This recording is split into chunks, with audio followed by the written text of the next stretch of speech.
After my son's funeral, my wife threw a wooden box into the river and walked away. When I ran closer, I heard a faint sound from inside. "Please, be empty," I whispered, dragging it out. I pried it open, and what was inside left me speechless. Look, I'm not saying I expected my son's funeral to be a good time. Funerals generally rank somewhere between dental surgery and listening to your uncle's political rants on the fun activities scale, but I at least thought it would follow the basic script. You know, somber music, people crying into tissues, someone saying something profound about being in a better place now, and then everyone goes to eat mediocre casseroles while pretending they're not checking their phones. Standard American grief protocol. But no, not today. Today, God apparently woke up and chose chaos. It was raining, and I'm not talking about that soft, poetic drizzle you see in movies where a single tear mixes with a raindrop and some piano music swells in the background. I'm talking full-on biblical deluge. The kind of rain that makes you wonder if Noah, my Noah, ironically enough, had the right idea about building an ark. The sky was the color of a bruise, and the wind was whipping around like it had a personal vendetta against umbrellas. Half the mourners looked like drowned rats in their Sunday best, and the other half had given up entirely and were just standing there getting baptized by Mother Nature's fury. The funeral director, a guy named Howard who looked like he'd been embalming himself for the past 20 years, kept trying to speed things along. Can't say I blamed him. The cemetery was turning into a swamp, and I'm pretty sure I saw a family of ducks considering moving in. My shoes were caked in mud that had the consistency of chocolate pudding, and my suit, the only decent one I owned, the one I'd worn to my wedding 7 years ago, was plastered to my body like a second, significantly less comfortable skin. Clara stood next to me during the service, and that's when I should have known something was off. My wife, my grieving wife, was statue still, not crying, not shaking, not doing any of the things you'd expect from someone who just buried their 3-month-old son. Her makeup was running down her face in streaks that made her look like she was auditioning for a horror movie, but her expression? Blank. Like someone had unplugged her brain and forgotten to turn it back on. I tried to hold her hand. She pulled away. Okay, fine. Grief hits people differently, right? Maybe she was in shock. Maybe she was compartmentalizing. Maybe she was doing that thing where you shut down completely, because feeling anything at all would shatter you into a million pieces. I'd read the pamphlets they give you at the hospital. I knew the 5 stages of grief. I just didn't know there was a 6th stage called acting like a malfunctioning robot. After they lowered the tiny casket into the ground, and Jesus, nothing prepares you for how small a baby's coffin is, how wrong it looks disappearing into the earth. People started dispersing. My mom hugged me and whispered something about God's plan that I pretended to find comforting. My dad clapped me on the shoulder with that awkward dad strength that's supposed to convey emotions he'd rather die than speak out loud. Friends mumbled condolences. The whole thing was a blur of black umbrellas and uncomfortable eye contact. Then I noticed Clara was gone. I looked around, squinting through the rain like some kind of discount detective. The cemetery was mostly empty now, just a few stragglers making their way back to their cars, probably already thinking about what they were going to watch on Netflix later. Lucky them. Normal problems. Normal lives. That's when I saw her. She was at the river. The cemetery backed up to this river. One of those murky, gray bodies of water that looks like it's seen some things and would really prefer not to talk about it. Clara was standing at the edge, and she was holding something. A box. Wooden, about the size of a shoebox, maybe a little bigger. She was clutching it to her chest like it contained the nuclear launch codes or the last slice of pizza at a party.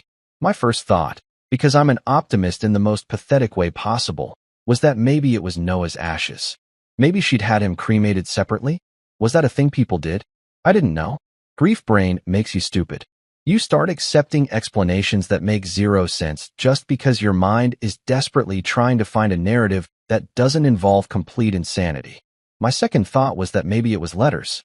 You know, those letters people write to say goodbye, to process their feelings, to leave something behind.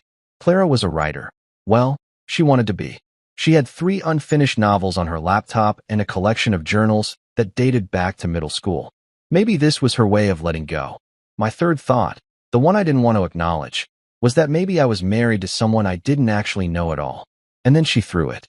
Just tossed it. Like she was skipping stones at summer camp. Like the box wasn't important. like whatever was inside was garbage. The box hit the water with a sound that I can still hear when I close my eyes. Not a splash. A plop.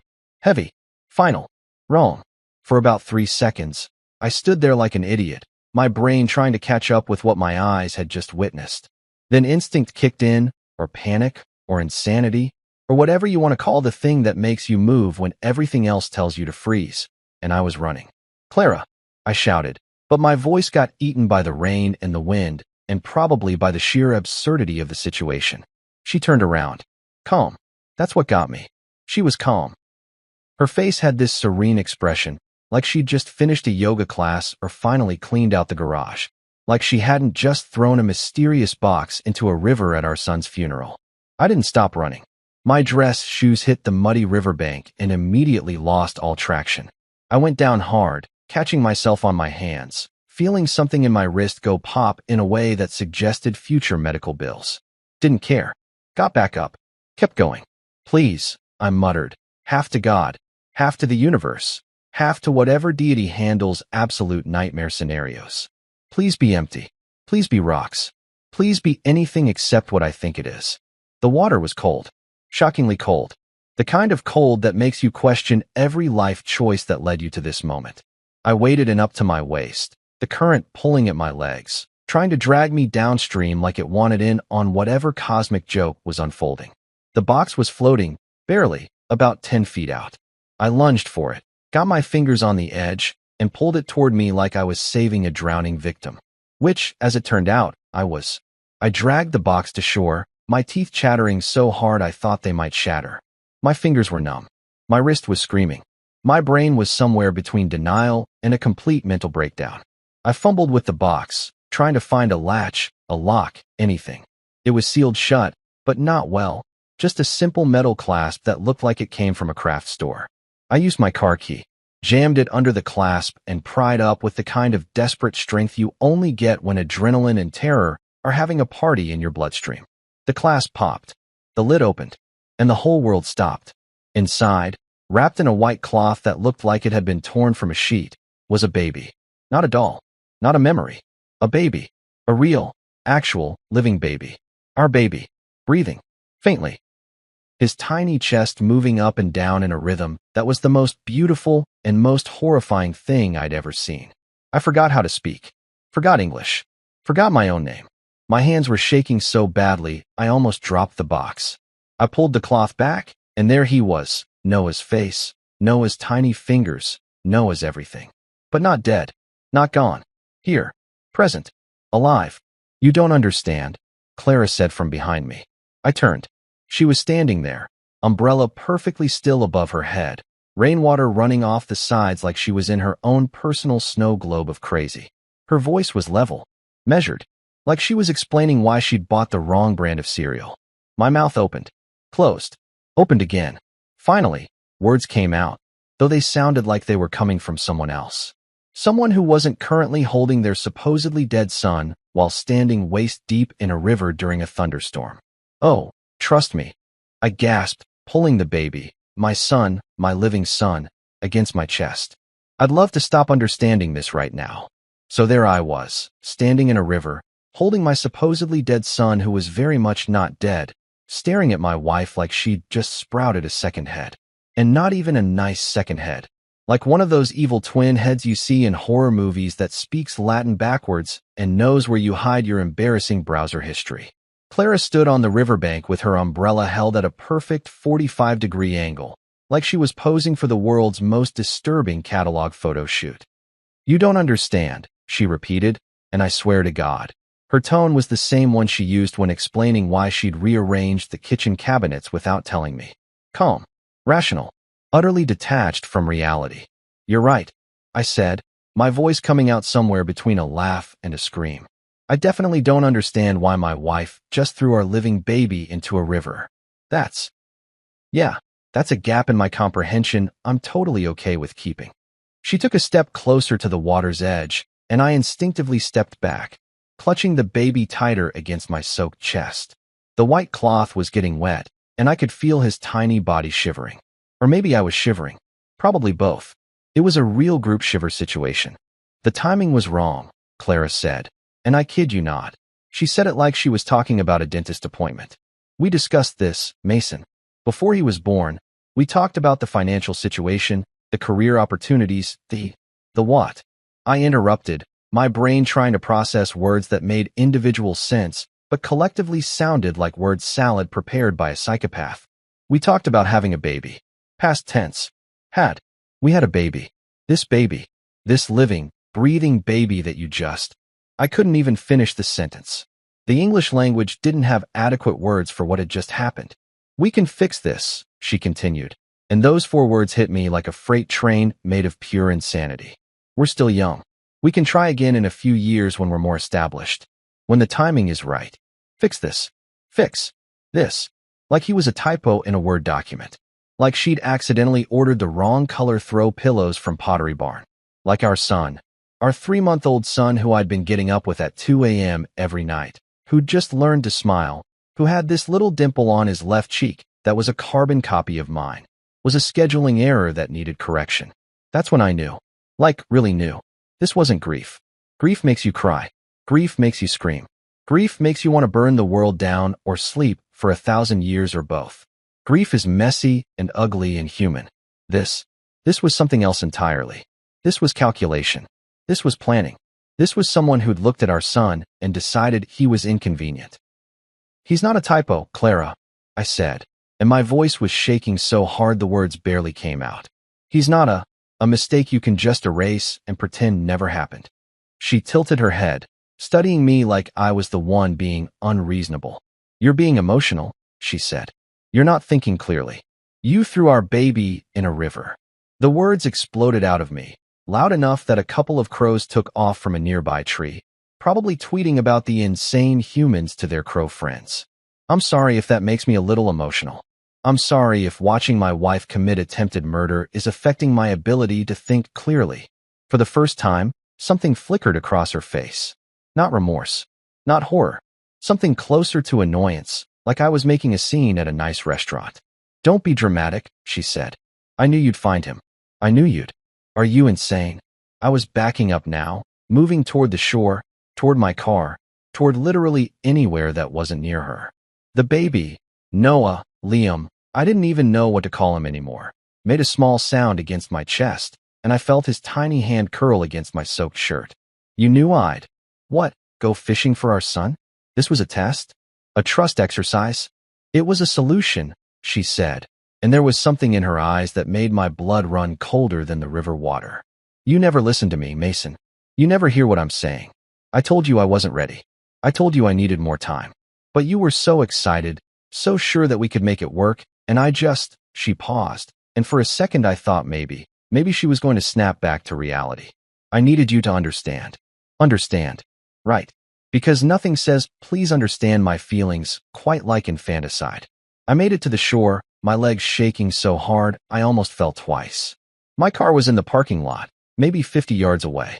It might as well have been 50 miles. Clara wasn't following me, which was either a blessing or deeply concerning. Maybe both. Stay away from us, I said, and I meant it with every fiber of my being.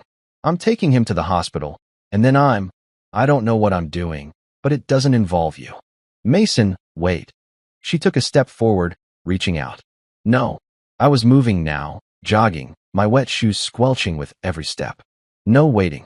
No talking. No fixing. We're done. I heard her call my name again, but I didn't turn around. Couldn't turn around. If I looked at her face one more time, I might actually lose whatever small grip on sanity I was still maintaining.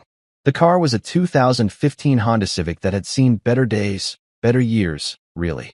The passenger seat was covered in fast food wrappers and old mail, and there was a concerning smell coming from somewhere in the back that I'd been meaning to investigate for 3 months. But right now, it looked like a spaceship that could take me far, far away from this nightmare. I fumbled with my keys, nearly dropped them twice because my hands were shaking and numb and also currently occupied with holding a baby. Finally got the door open, climbed in, slammed it shut, locked it. All the locks. Every single one, including the child safety ones in the back that I'd installed when Clara was pregnant and we were still pretending to be a normal, happy family. The baby, I needed to call him something, and Noah didn't feel right anymore because Noah was supposed to be dead, and this felt like a different person, a new start, a do-over, was barely moving. His eyes were closed, and his breathing was shallow, and panic started crawling up my throat like a living thing. Okay, okay, okay, I muttered, cranking up the heat even though I was already soaked through. You're okay. We're okay.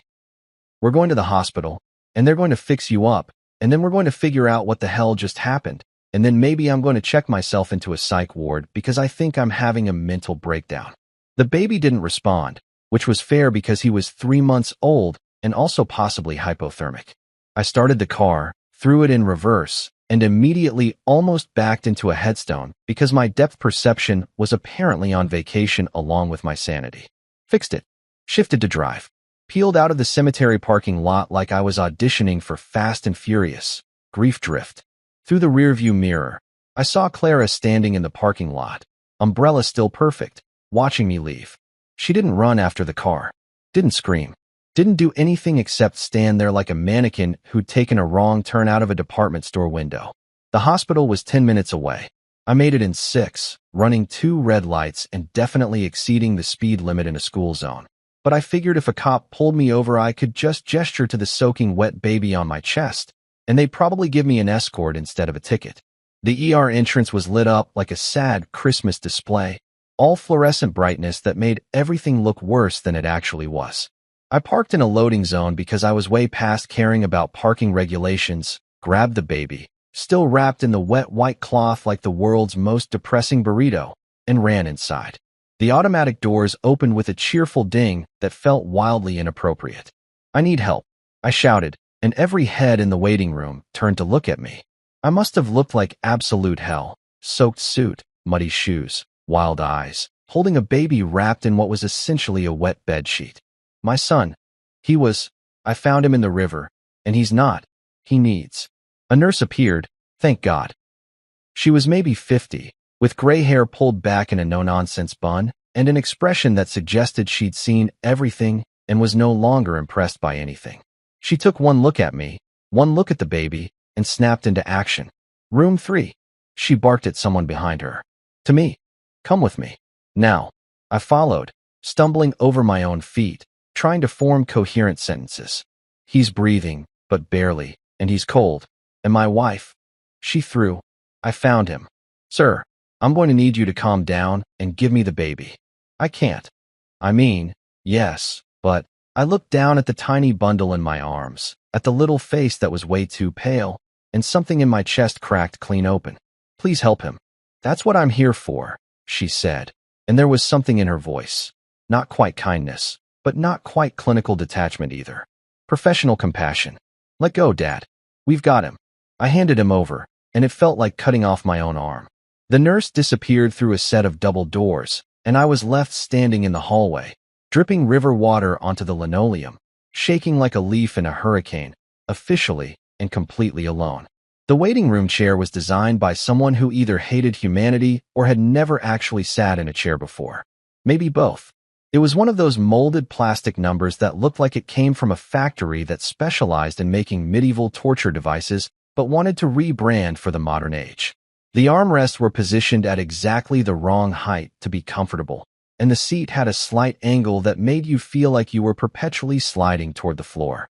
After about 20 minutes, my lower back was staging a full rebellion, and my tailbone had filed for divorce. I'd stripped off my suit jacket somewhere around minute 5 because it was soaked through and smelled like river water, dead fish, and existential dread. My shirt was still damp, clinging to my skin in a way that made me acutely aware of every breath. I tried to wring it out in the bathroom, but there's only so much you can do with a dress shirt in a hospital bathroom sink, while also having a complete mental breakdown. Multitasking has its limits. The fluorescent lights hummed overhead with that specific frequency that makes you wonder if this is how they get confessions out of people in spy movies. Just stick them in a waiting room with bad lighting and worse seating for a few hours, and they'll admit to anything. A guy across from me was watching some late-night talk show on the mounted TV with the volume on mute and closed captions that were absolutely butchering whatever the host was saying. At one point the captions read, "Porpoise forklift banana," and I started wondering if I was hallucinating. The guy didn't seem to notice or care. He was eating chips from a vending machine bag with the kind of commitment that suggested he'd been here a while and had given up on dignity approximately 7 hours ago. Every time the double doors opened, I lurched forward like a meerkat on high alert, hoping for news. Any news. Good news, bad news, weird news. At this point, I'd even settle for completely irrelevant news about someone else's medical situation if it meant someone would acknowledge my existence. Around midnight, a doctor emerged. Not my doctor, just a doctor, and called out a name that wasn't mine. The woman next to me stood up and followed him, and I felt a surge of irrational anger at this complete stranger for getting information while I was still sitting here, marinating in anxiety and river water. I called my parents. That was a mistake. My mom answered on the second ring with that tone that suggested she'd been waiting by the phone with her hand already hovering over it. Mason? What's wrong? Are you okay? Did something happen at the funeral? Where's Clara? Mom? I paused, trying to figure out how to explain the situation without sounding like I'd lost my mind. Failed immediately. Noah's alive. Clara threw him in a river. I'm at the hospital. Don't come yet. I'll call you later. I hung up before she could respond because I didn't have the emotional bandwidth to deal with her reaction. My phone immediately started buzzing with callbacks and texts that I ignored with the dedication of someone avoiding their credit card bills. At some point, maybe 1 a.m., maybe 3 a.m., time had lost all meaning. A janitor came through mopping the floors. He was maybe 70, whistling something that might have been a song from the 60s. Completely unbothered by the various states of human misery surrounding him. He mopped around my feet with the casual efficiency of someone who'd seen everything and was deeply unimpressed. Long night? He asked, not really looking at me. You could say that, I replied. You could also say it's the worst night of my entire life, but long works too. He chuckled, a sound like gravel in a cement mixer. They all feel like the worst night until you have a worse one. That's life, kid. Just one worse night after another, with occasional sandwiches in between. That's depressing. That's realistic, he corrected, moving on to the next section of floor. Depressing is thinking it's going to get better without you doing anything about it. He whistled his way down the hallway, leaving me with that fortune cookie wisdom and a floor that smelled like industrial-strength lemon cleaner. Around 2 a.m., I think. The wall clock might have been lying to me. A different nurse walked by, younger than the one who'd taken the baby. She was carrying a tablet and looked like she'd been running on caffeine and spite for at least 12 hours. She glanced at me, did a double take at my general state of disaster, and paused. You the river baby guy? She asked. Is that what we're calling it? I said, the river baby? Yeah, okay, that's me. River baby guy. I should get that on a t-shirt. Dr. Martinez is still with him. She's good. Best pediatrician in this place. She adjusted her scrubs, which had cartoon dinosaurs on them.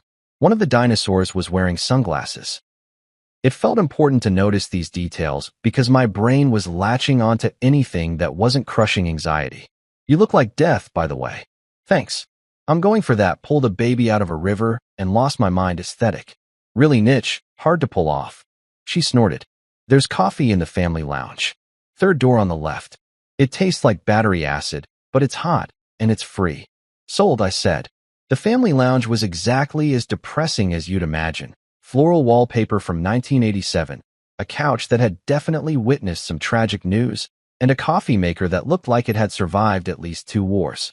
I poured myself a cup in a styrofoam container that immediately started melting under the heat.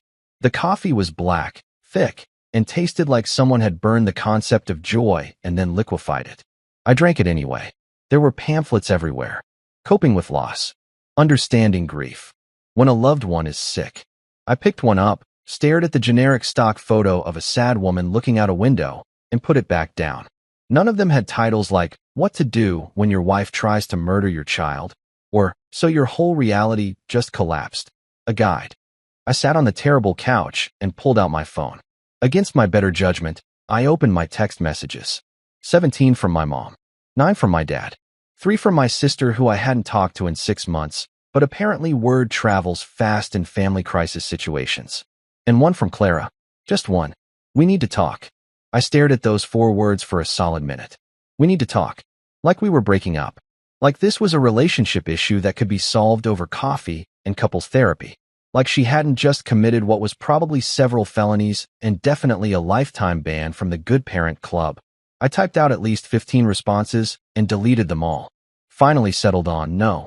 Sent it. Blocked her number. Felt simultaneously empowered and terrified. Around 3 a.m., definitely 3 a.m. this time, I checked the clock 4 times. The nurse from earlier came back. Not the young one with the dinosaur scrubs. The older one. The one who'd taken the baby and told me to let go. She found me in the family lounge, still holding my toxic coffee, staring at a motivational poster that said "Hang in there," with a picture of a cat dangling from a branch. "Mr. Reed," she said, and I jumped so hard I almost spilled coffee on myself. "That's me." Is the baby. "He's stable," she said, and I felt my entire body sag with relief, so profound I thought I might pass out. "Mild hypothermia, some dehydration, but responsive. His vitals are good. Dr. Martinez wants to keep him overnight for observation, but he's a fighter." "Of course he is," I said, my voice cracking. "He's mine. I know who he is," she said, and there was something in her expression that made me think she knew more than she was saying. "You can see him in a few minutes. Room 207. "Thank you," I managed. "Thank you so much." She nodded and turned to leave, then paused. "You should probably put on a shirt, though. Hospital policy, and also you look insane." I looked down. At some point I'd taken off my dress shirt entirely and was sitting there in just my undershirt, which was still damp and clinging to me like plastic wrap. "Right. Yeah, I'll work on that. Coffee's on me next time," she said. "Name's Callahan. Nurse Callahan. And for what it's worth." She fixed me with a look that was part sympathy, part steel. "You did good tonight." I didn't feel like I'd done good.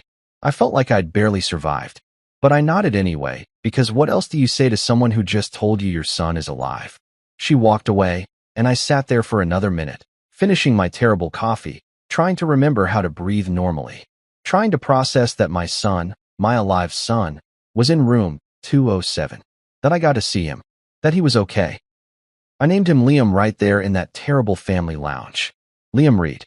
It meant strong-willed warrior or protector, depending on which baby name website you believed, and both felt right. He'd survived something no baby should ever have to survive. He'd fought when fighting shouldn't have even been necessary. And I'd protect him. From Clara, from whoever else, from the whole damn world if I had to. I stood up, tossed the empty coffee cup in the trash, and headed toward room 207.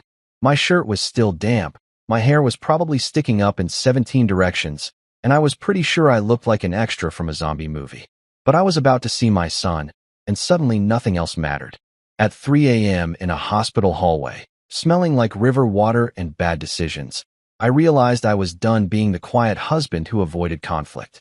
I was done being the guy who went along to get along. I'd seen enough Lifetime movies during Clara's pregnancy to know this moment was either the start of a custody battle or a redemption arc. Maybe both. Probably both. But first, I needed to see Liam. 3 days. I got exactly 3 days of relative peace before Clara showed up at the hospital like a well-dressed harbinger of doom. 3 days of learning how to change a diaper properly without taping it to my own hand. 3 days of nurses teaching me how to hold a bottle at the right angle so Liam didn't gulp air and turn into a tiny, angry balloon. 3 days of sleeping in 2-hour increments on a fold-out chair that made the waiting room furniture look like luxury recliners. 3 days of slowly accepting that this was real, that Liam was alive, and that I was somehow responsible for keeping a human being alive when I regularly forgot to water my own houseplants. The hospital had moved us to a regular pediatric room on day 2. It had a window that looked out at the parking lot. Thrilling view, really inspired. And walls painted that specific shade of pale yellow that's supposed to be calming, but actually just makes everything look jaundiced. There was a mural of cartoon animals having a picnic that someone had painted with more enthusiasm than skill. The giraffe looked like it was having an existential crisis. Liam was in one of those clear plastic bassinets that make babies look like they're on display at a very specialized aquarium. He was hooked up to monitors that beeped at random intervals, just often enough to spike my blood pressure, but not often enough to actually mean anything was wrong. Every time a machine made a sound, I'd jolt awake. If I'd even managed to fall asleep, convinced something terrible was happening. Usually it was just the machine being dramatic about air bubbles. Nurse Callahan had brought me coffee on day 2. Real coffee from the cafe down the street, not the industrial sludge from the family lounge. You look like you fought a bear and lost, she'd said, setting the cup down on the plastic tray table. Drink this before you pass out, and I have to admit you too. I feel like I fought a bear, I'd replied. Except the bear was my life, and it had brass knuckles. Poetic, she'd said, checking Liam's vitals with the efficient movements of someone who'd done this 10,000 times. Your wife hasn't come by. It wasn't a question, but I answered anyway. Blocked her number. Pretty sure she's not on the visitor list either. Smart man. She'd made a note on her tablet. Though fair warning, blocking someone's number doesn't actually create a force field. If she wants to show up, she can show up. Thanks for that comforting thought, I'd said. Really helps with the anxiety. She'd smirked. I'm a nurse, not a therapist. I keep people alive. Keeping them sane is above my pay grade. On day 3, I was trying to figure out how to fold one of those receiving blankets into something that didn't look like a failed origami project when I heard heels clicking on the linoleum outside the room. Distinct heels. Expensive heels. The kind of heels that made a statement, and that statement was usually, I'm about to make this everyone else's problem. I knew those heels.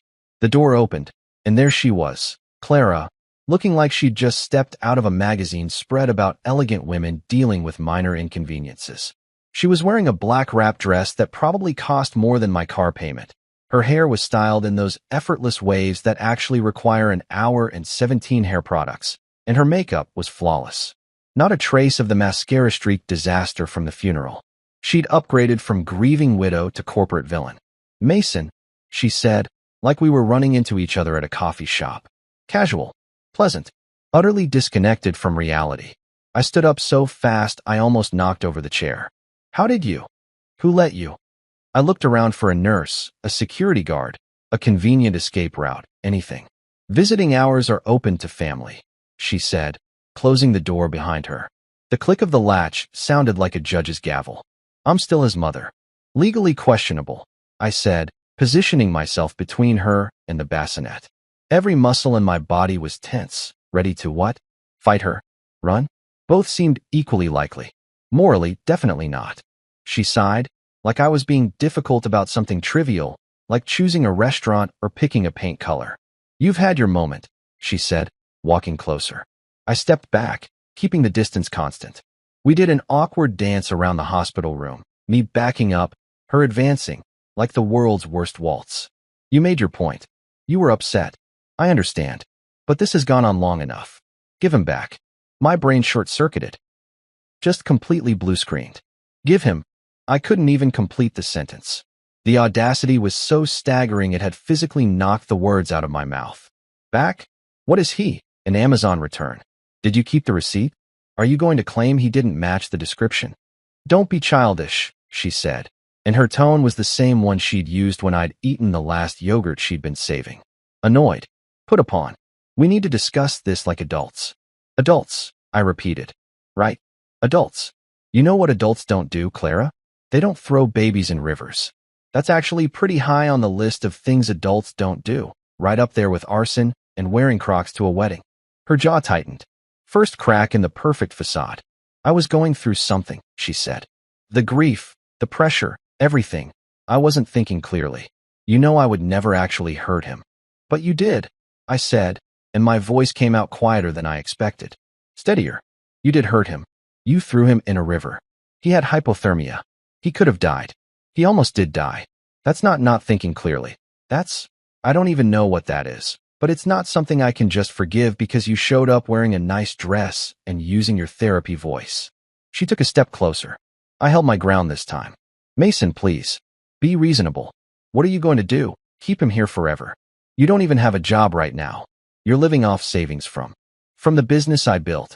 I interrupted. The one you told me to quit because it wasn't stable enough. The one I left so I could get a real job at your father's company, where I spent 2 years being condescended to by people who think middle management is a personality trait. That was a tangent. I was getting off track. But 3 days of hospital coffee and no sleep had removed my filter entirely. This isn't about careers, she said, though her expression suggested it absolutely was about careers. This is about what's best for the baby. His name is Liam, I said, and you don't get to decide what's best for him anymore. That privilege was revoked when you committed attempted murder. I didn't. She stopped herself, took a breath, smoothed down her dress. The composure was cracking. I could see it. You're being dramatic. I knew you'd find him. I knew you'd save him. It was a test. I finished. Yeah, you said that. And you know what? You failed. Congratulations. You tested our marriage and found out it was built on a foundation of absolutely nothing. A knock on the door interrupted what was shaping up to be either a breakthrough or a complete meltdown. Dr. Martinez poked her head in. She was maybe 40, with kind eyes behind wire-rimmed glasses and an air of someone who'd dealt with worse family drama and lived to tell the tale.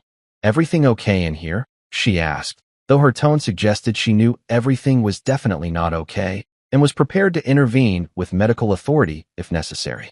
"Fine," Clara said immediately, smile snapping into place like a mask. "Just visiting my son." "Mr. Reed." Dr. Martinez looked at me. I opened my mouth, closed it, tried to figure out how to say my wife tried to kill our baby, and I'm pretty sure she's a sociopath in a way that wouldn't sound completely insane. Failed. "She needs to leave," I said finally. "She's not. She shouldn't be here." Clara's expression flickered. Anger, maybe, or embarrassment, or possibly just frustration that her plan to waltz in and reclaim custody wasn't working. "Mason's under a lot of stress," she said to the doctor, voice dripping with concern. "He's not sleeping. He's not eating. I'm worried about him." "I'm worried about me too," I said. "Mostly I'm worried that if I let her near Liam, I'll end up fishing him out of another body of water." Dr. Martinez's eyebrows rose slightly. "I think," she said carefully, "that Mr. Reed has the right to limit visitors during his son's recovery. Hospital policy supports the primary caregiver's decisions regarding who has access to the patient." "I'm his mother," Clara said, and there was an edge to her voice now. The polish was wearing off. "And I'm calling security," Dr. Martinez replied, pulling out her phone with the casual efficiency of someone who'd done this before. "Unless you'd like to leave voluntarily?" For a moment, I thought Clara might actually fight it. Her hands clenched at her sides, her jaw set, and I saw something in her eyes that looked almost feral. Then the mask slammed back into place. She smoothed her hair, adjusted her purse strap, and smiled that smile that used to make me think she was elegant, but now just made me think of sharks. "This isn't over," she said, looking at me. "Yeah," I said. "It really is." She turned and walked out, heels clicking their angry percussion down the hallway. Dr. Martinez waited until the sound faded before closing the door and turning to me. "You want to tell me what that was about?" she asked. "Would you believe me if I said my wife tried to drown our son, and I'm just now realizing I married a supervillain?" She studied me for a long moment. "Actually," she said, "yeah, I would. I've seen weirder. You should probably talk to a social worker. And maybe a lawyer." "Added to the list," I said, slumping back into the chair. My hands were shaking. I hadn't noticed they were shaking until now. Right after learn how to function on zero sleep and figure out how to be a single dad. "Coffee helps with the first one," she said. "The rest you figure out as you go." That's parenting. After she left, I stood next to Liam's bassinet, watching his tiny chest rise and fall with each breath. He was sleeping, completely oblivious to the drama swirling around him, and I envied him that peace. "Your mom's crazy," I whispered. "Just so you know. It's not your fault. It's definitely not my fault. It's just one of those things you find out too late, I guess." Liam made a small sound in his sleep, and his hand opened and closed like he was grasping at dreams. "But I've got you," I said, "and she's not getting anywhere near you. That's a promise." Through the window, I could see Clara in the parking lot, standing next to a silver Mercedes I didn't recognize. She was on her phone, gesturing with her free hand in that aggressive way that meant she was either very angry or very determined or both. Nurse Callahan appeared in the doorway with another coffee. "Saw the show," she said. "You okay?" "Define okay." "Still breathing. Not currently screaming." "Then yeah," I said. "I'm okay." She handed me the coffee. "She's going to be a problem," she said. "I know. You're going to need help." "I know that too." She nodded, checked Liam one more time, and left me alone with my son and my coffee and the growing certainty that this was just the beginning of a very long fight. The phone call came at 7:43 a.m. the next morning, which I know with absolute certainty because I'd been staring at the clock since 6:15. waiting for visiting hours to start so I could get back to the hospital. I'd gone home for the first time in 4 days. Nurse Callahan had basically forced me out, threatening to have me removed by security if I didn't shower and sleep in an actual bed. "You smell like a gym locker that died," she'd said. "Go home. We'll call if anything happens." So I'd gone home to our apartment, my apartment now, I guess, and immediately regretted it. The place was exactly how we'd left it on the morning of the funeral. Clara's coffee cup was still in the sink. The blanket she always used was still draped over the couch. There was a half-finished crossword puzzle on the kitchen table with her handwriting filling in the easy clues and leaving the hard ones blank, like always. I'd stood in the doorway of the nursery for about 20 minutes, just staring at the crib we'd assembled together, the mobile with the little elephants that played a tinny lullaby, the changing table stocked with diapers we'd never used because Noah, Liam, whatever his name was supposed to be, had gone straight from the hospital to being dead. Except not dead. Except very much alive and currently sleeping in a different hospital while I had a breakdown in a nursery that felt like a museum exhibit of a life that never got to happen. I'd made it to the shower, stood under water that was too hot, and tried to scrub off the last 4 days. Didn't work. Some things don't wash off.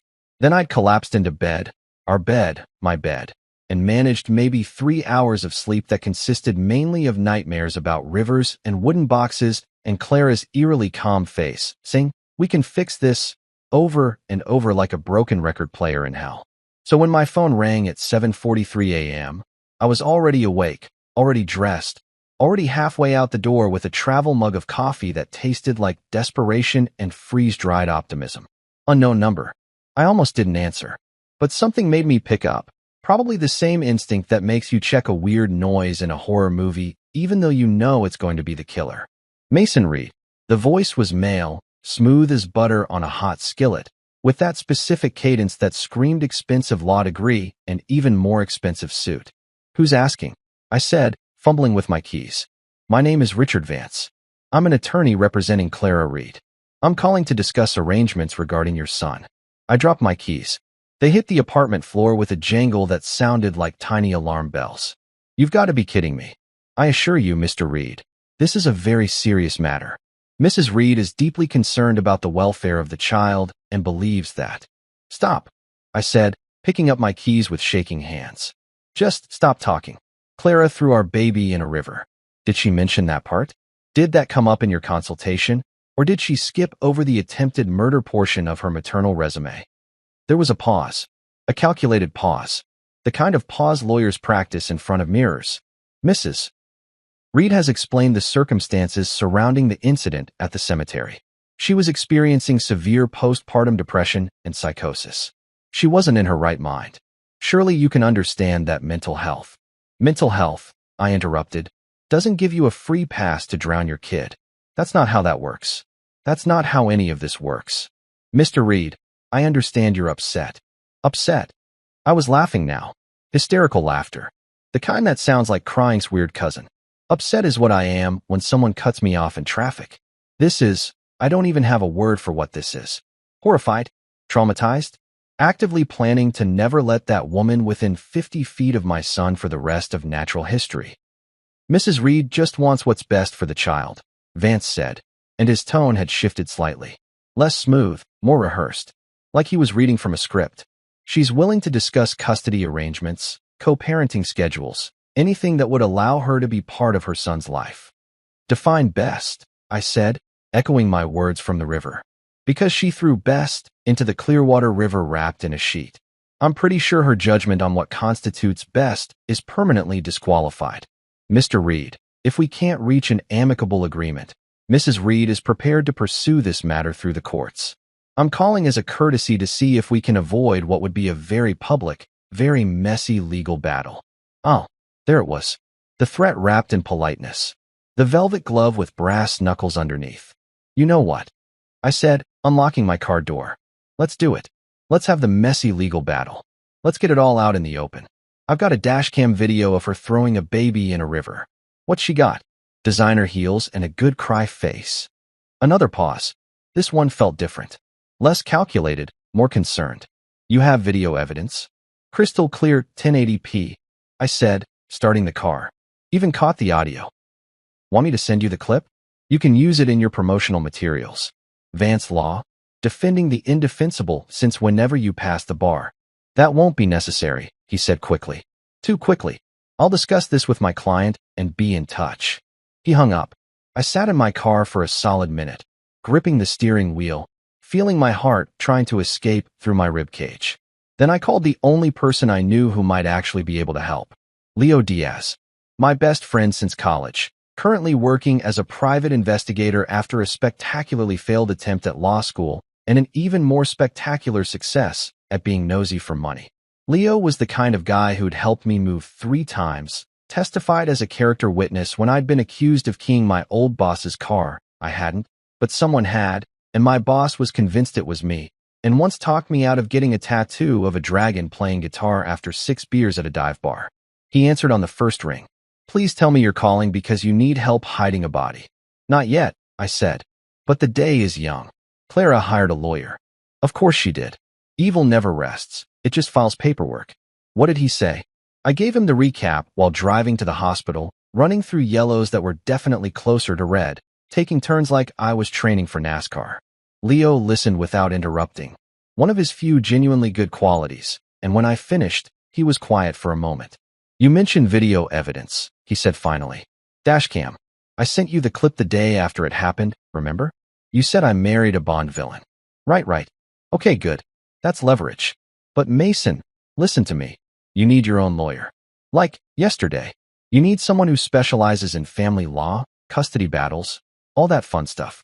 Someone who can take that video and turn it into kryptonite. I don't have lawyer money, I said. I've got panic purchase diapers at 3 a.m. money. There's a difference. My cousin's wife's brother, Leo said. Franklin Morrison. He does family law, custody cases, divorce stuff. Owes me a favor from when I found proof his client's ex was hiding assets in the Caymans. I'll call him. You're a saint, I said. I'm really not. But I am petty, and I want to watch Clara lose spectacularly, so my motivations are pure chaos. Give me an hour. He hung up. I made it to the hospital in record time, parked illegally again because I'd decided parking laws were suggestions and I was choosing to ignore them, and headed up to Liam's room. Nurse Callahan was there, checking monitors. She looked up when I walked in. You showered, she observed. Proud of you. Small victories. Clara hired a lawyer, I said, dropping into the chair that I'd begun to think of as mine. Called me this morning with threats disguised as courtesy. Lawyers, she said, making a note on her tablet. Nature's way of making sure everyone stays miserable. You got your own lawyer? Working on it. My friend's calling someone. Good. You're gonna need one. Women like her don't give up easy. She finished with the monitors and turned to face me fully. Off the record, I've been a nurse for 23 years. I've seen a lot of terrible parents. Some are terrible because they're overwhelmed. Some because they're addicted to something. Some because they never wanted kids in the first place. But your wife. She shook her head. She's something else. She's calculated terrible. That's worse. Thanks for the pep talk, I said, really brightening my day. I'm not here to brighten your day. I'm here to keep that baby alive and you functional. Speaking of which, she pulled a granola bar from her pocket and tossed it to me. Eat. You look like a strong breeze could knock you over. My phone buzzed. Text from Leo. Frank can see you at 1. His office. I'll text address. Bring the video. Bring everything. I showed Callahan the text. She nodded approvingly. Go. I'll watch him. And Mason? Don't let her lawyer intimidate you. Fancy words don't change facts. And the facts are on your side. At 12:30, I was sitting in a subway 3 blocks from the hospital, eating a sandwich I couldn't taste, watching the clock. The place smelled like bread and bleach, and there was a teenager behind the counter who looked like he'd rather be literally anywhere else. Same kid. Same. Meanwhile, my phone was blowing up. Clara had pivoted from lawyers to social media, apparently deciding that if legal threats didn't work, public opinion might. She'd posted on Instagram a photo of her and Noah from 2 months ago, both looking happy and perfect, with a caption about missing my angel and fighting for the truth. The comments were exactly what you'd expect. Stay strong, mama. Praying for you. God has a plan. A few people I recognized from her book club and yoga class chiming in with heart emojis and support. Not a single mention of the river. The box. The attempted infanticide. I considered commenting. Try therapy, not homicide. I typed out. Deleted it. Nice Photoshop. Did it remove the part where you're a monster? Deleted that too. Instead, I took a screenshot, sent it to Leo with the message, she's building a narrative. His response, so are we. Accept ours as evidence. See you at 1. I finished my sandwich, threw out the wrapper, and headed to Frank Morrison's office, ready to fight the messiest legal battle of my life. Bring it on, Clara. I've got nothing left to lose except everything that matters. Frank Morrison's office had been encouraging. He'd watched the dashcam footage exactly once, said holy shit 3 times, and immediately filed for an emergency custody hearing. This is the most open and shut case I've seen in 15 years, he'd said, adjusting his glasses that kept sliding down his nose. Either that, or I'm having a stroke. But I'm pretty sure it's the former. 2 weeks later, I was sitting in a family courtroom that looked like it had been decorated by someone who thought oppressively beige was a design aesthetic. The walls were that color that's technically tan, but really just screams, abandon all hope ye who enter here. The fluorescent lights hummed with the enthusiasm of someone who'd given up on life around 1987. The benches were wood, uncomfortable, and somehow judgmental. Family courtrooms are weird spaces. They're smaller than you'd expect from watching TV legal dramas. More intimate. Like someone decided that life-altering decisions about children should happen in a room roughly the size of a Denny's. There were maybe 15 people scattered around. Other families waiting for their turn at the dysfunction carousel. A court reporter who looked like she'd heard every terrible thing humans could do to each other and was thoroughly unimpressed. And a bailiff who stood by the door with the posture of someone who'd broken up at least 3 fistfights before lunch. Clara sat 3 rows ahead of me with Richard Vance, who looked exactly how he'd sounded on the phone. Expensive suit, expensive watch, expensive cologne that probably cost more than my monthly grocery budget. Clara had gone for the grieving mother look, simple black dress, minimal jewelry, hair pulled back in a tasteful bun. She'd even toned down her makeup. Strategic tears, I thought. She's prepared strategic tears. My own lawyer, Frank Morrison, sat next to me shuffling papers and occasionally muttering to himself. Frank was maybe 50, with graying hair that looked like it had given up trying to be professional, and a tie that was slightly crooked. He looked like a high school math teacher who'd accidentally wandered into law school and decided to stick with it. But Leo had vouched for him, and the man had looked at my dashcam footage with the kind of righteous anger that suggested he actually gave a damn. Judge Decker, Frank had told me during our prep session. She's fair but tough, doesn't tolerate bullshit, hates liars even more than she hates lawyers who show up late. We're in good hands. And if we're not, I'd asked, then we appeal and I work for free until we win. But we won't need to. Trust me. Trust. Right. I trusted Clara when she said she was ready to be a mother. I trusted her when she said she was fine after Noah was born, that the mood swings were normal, that she just needed time. My track record with trust was currently batting 0. The bailiff called our case. Reed versus Reed, emergency custody hearing. We stood, walked to our respective tables like boxers entering a ring, except instead of gloves and mouthguards, we had lawyers and crippling anxiety. Clara didn't look at me. I couldn't stop looking at her, trying to find some trace of the woman I'd married 7 years ago. The one who'd laughed at my terrible jokes. The one who'd cried during the proposal because she was just so happy. The one who'd held my hand during the ultrasound and whispered, "That's our baby," like it was the most amazing thing in the world. That woman was gone. Or maybe she'd never existed. Maybe I'd just married a really good actress who'd finally dropped the script. Judge Marion Decker entered, and everyone stood. She was maybe 60, with steel gray hair cut in a no-nonsense bob and glasses that sat on a chain around her neck like a weapon she could deploy at any moment. Her face had the expression of someone who'd seen every flavor of human dysfunction and was thoroughly done with all of it. "Be seated," she said, her voice carrying the kind of authority that made you sit down even if you were already sitting. She settled into her chair, opened a folder, and spent about 30 seconds reading something. Those 30 seconds felt like 30 years. "This is an emergency custody hearing regarding Liam Reed, age 3 months, she said finally. Mr. Reed is seeking full custody with supervised visitation for Mrs. Reed. Mrs. Reed is contesting. Mr. Vance, you're representing Mrs. Reed." Vance stood, smoothing his already smooth tie. Yes, Your Honor. My client is deeply distressed by these proceedings. She loves her son and wants nothing more than to be reunited with him. She's been suffering from severe postpartum depression and— Save the opening statement, Judge Decker interrupted. I've read the filings. Mr. Morrison, your client is alleging that Mrs. Reed attempted to harm the child? Frank stood. He didn't smooth his tie. He didn't have to. Not alleging, Your Honor. We have video evidence. Mrs. Reed placed the infant in a wooden box and threw it into the Clearwater River following the child's funeral. Mr. Reed recovered the child and immediately took him to the emergency room, where he was treated for hypothermia. A murmur went through the courtroom. The other families waiting for their cases suddenly looked very interested in ours. The court reporter's fingers froze on her machine for just a second. Judge Decker's eyebrow, just one, the right one, rose approximately 1 millimeter. For her, that was basically standing up and screaming.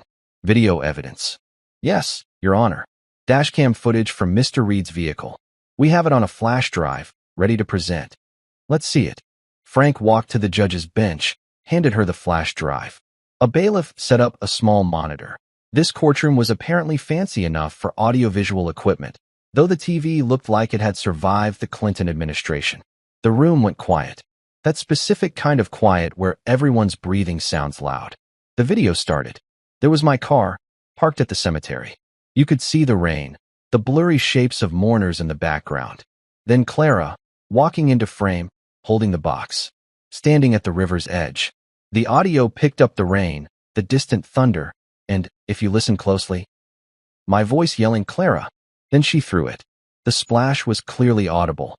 Then me, running into frame, falling in the mud, getting back up, wading into the water, pulling out the box, opening it. The camera angle wasn't perfect. Dashcams aren't exactly cinema quality, but it was good enough. You could see me pull something from the box. You could see my face, the absolute horror. You could hear me say, clear as day, oh God, he's breathing. And then Clara's voice, calm and distant. You don't understand. The video ended. The courtroom was silent enough to hear a pin drop in the next county. Judge Decker removed her glasses, cleaned them on her robe with slow, deliberate movements, put them back on, looked at Clara with an expression that could have frozen lava. Mrs. Reed, she said, her voice carefully neutral in that way that meant she was absolutely furious and controlling it through sheer professional willpower. Would you like to explain what I just watched? Clara stood. She'd gone pale under her strategically minimal makeup. Vance tried to pull her back down, probably wanted to object, to coach her, to do literally anything to stop what was about to happen, but she shook him off. Your Honor, I wasn't in my right mind. The grief, the hormones, everything was. I thought he was dead. We'd just buried him. I was trying to, she stopped. Started again. It was symbolic. I was saying goodbye. I knew Mason would. You knew, Judge Decker interrupted, and her voice could have cut steel, that your husband would fish your living child out of a river? Clara faltered. The script she'd prepared was falling apart. It wasn't supposed to. I didn't mean. Ma'am, Judge Decker said, and that ma'am landed like a gavel strike. The only symbol I see here is attempted infanticide. Boom. Nuclear bomb dropped. Vance shot to his feet. Your Honor, that's an inflammatory characterization of what was clearly a mental health crisis. Mr. Vance, your client threw a baby in a river. I'm being generous by calling it symbolic. She turned back to Clara. Mrs. Reed, have you been evaluated by a mental health professional since this incident? Clara looked at Vance. Vance looked like he wanted to be literally anywhere else, possibly on fire, because that would be more comfortable than this. She's scheduled for an evaluation next week, Your Honor. Next week. Judge Decker made a note. 2 weeks after she threw a baby in a river. Excellent prioritization. The sarcasm was so thick you could have used it to patch drywall. She looked at Frank. Mr. Morrison, what's the status of the child now? Frank stood again. Liam is healthy and in Mr. Reed's care. He was released from the hospital 5 days ago. Mr. Reed has been managing his care full-time with support from his family. The child is thriving. And Mrs. Reed's contact with the child since the incident? She appeared at the hospital once. Hospital staff asked her to leave after Mr. Reed expressed concern for the child's safety. She's had no contact since. Judge Decker nodded slowly. She looked at Clara again, and I swear the temperature in the room dropped 10 degrees. Mrs. Reed, I'm going to be very clear with you. What you did, regardless of your mental state, regardless of your intentions, regardless of any explanation you or your attorney want to provide, was dangerous, reckless, and could have resulted in the death of an infant. Do you understand that? Clara nodded, tears finally making an appearance. Strategic or real, I couldn't tell anymore. I need verbal confirmation, Judge Decker said. Yes, Your Honor. Clara's voice was barely a whisper. Judge Decker looked down at her notes, made several marks with a pen that sounded way too loud in the quiet room. Emergency full custody is granted to Mason Reed. Mrs. Reed is granted supervised visitation only, pending a full psychological evaluation and completion of a court-mandated parenting course. Visits will be supervised by a court-appointed monitor at a neutral location. Mrs. Reed is not to have unsupervised contact with the minor child until I see significant evidence of rehabilitation and zero risk to the child's safety. The gavel came down. That final, official sound that meant it was over. I'd won. Liam was mine. Vance was already whispering urgently to Clara, probably planning an appeal, plotting the next move. But Clara wasn't listening. She was staring at me across the courtroom, and her expression was something I couldn't read. Anger? Sadness? Calculation? All three. Frank clapped me on the shoulder. Told you, he said. Open and shut. I couldn't speak. Could barely breathe. I just nodded. As we filed out of the courtroom, I passed Clara in the aisle. She grabbed my arm, not hard, but firm enough to stop me. Vance tried to intervene, but she waved him off. This isn't over, she said quietly. You think you've won, but you haven't. I looked at her hand on my arm, looked at her face. Yeah, I said, pulling free. It really is. Outside the courthouse, the sun was shining like the universe hadn't just witnessed a complete demolition of my marriage and Clara's parental rights. People were walking by, living their normal lives, complaining about traffic and checking their phones and buying coffee. I sat on a bench, pulled out my phone, and called Nurse Callahan. How'd it go? She answered. We won, I said. Full custody. She gets supervised visits only. Good, Callahan said. Now go get your son and take him home. He's been asking for you. He's 3 months old. He can't ask for anything. He's been fussy. Same thing. Get over here. I smiled for the first time in 2 weeks. On my way. Turns out, winning custody is the easy part. Actually raising a human being? That's where things get complicated. The hospital discharged Liam 2 days after the hearing. Dr. Martinez gave me a folder thick enough to stop a bullet, filled with care instructions, follow-up appointment cards, vaccination schedules, and about 17 pamphlets on infant care that I was absolutely going to read and definitely not use as coasters. Call if you need anything, she'd said, which felt less like an offer and more like a prediction that I would, in fact, need everything. Nurse Callahan walked us out, carrying the diaper bag I'd hastily packed with items I'd panic-purchased from the hospital gift shop. You got this, she said, which was either encouragement or a flat-out lie. And if you don't got this, you've got my number. Don't abuse it, but don't be an idiot either. There's a middle ground. What if I can't find the middle ground? I asked, strapping Liam's car seat into the Civic with the kind of intense focus usually reserved for defusing bombs. Then call me at 2 a.m. like every other new parent, she said. We're all making it up as we go. You're just doing it with more legal drama than most. The drive home was terrifying. Every car felt too close. Every turn felt too sharp. Every time Liam made a sound. And babies make a lot of sounds, it turns out. I checked the rearview mirror to make sure he was still breathing. The 10-minute drive took 20 because I was going 15 miles under the speed limit and treating every yellow light like a personal threat. When I finally pulled into the apartment complex parking lot, I sat in the car for a solid 5 minutes, staring at the building, trying to psych myself up for what came next. Solo parenting. No backup. No relief shift. Just me and a 3-month-old who had no idea his life had turned into a legal thriller. All right, buddy, I said to Liam, who was asleep in his car seat, completely oblivious to my internal crisis. Let's do this. Let's go be a family. A weird, traumatized, legally complicated family, but a family. He didn't respond because, again, baby, getting the car seat out of the car, up the stairs, through the door, and into the apartment was like competing in the world's worst obstacle course. I banged the car seat against the doorframe twice, almost dropped my keys down the stairwell, and may have said several words that Liam absolutely should not learn for at least another 15 years. The apartment looked exactly how I'd left it, which is to say, like someone had been living in a state of crisis management. Dishes in the sink, laundry on the couch. That weird smell I still hadn't tracked down. The nursery was the only room that was actually ready, still pristine and unused, waiting for a baby that had technically never made it home the first time. I set the car seat down in the living room and just stood there, looking around, suddenly aware of how completely unprepared I was. The hospital had provided a safety net, nurses who knew what they were doing, equipment that beeped when something was wrong, professionals within shouting distance. Now it was just me and whatever parenting instincts I might or might not have. Liam woke up approximately 30 seconds after I set him down and immediately started crying. Not fussing, full-blown, red-faced, something is terribly wrong and you need to fix it immediately crying. Okay, I muttered, unbuckling him from the car seat with shaking hands.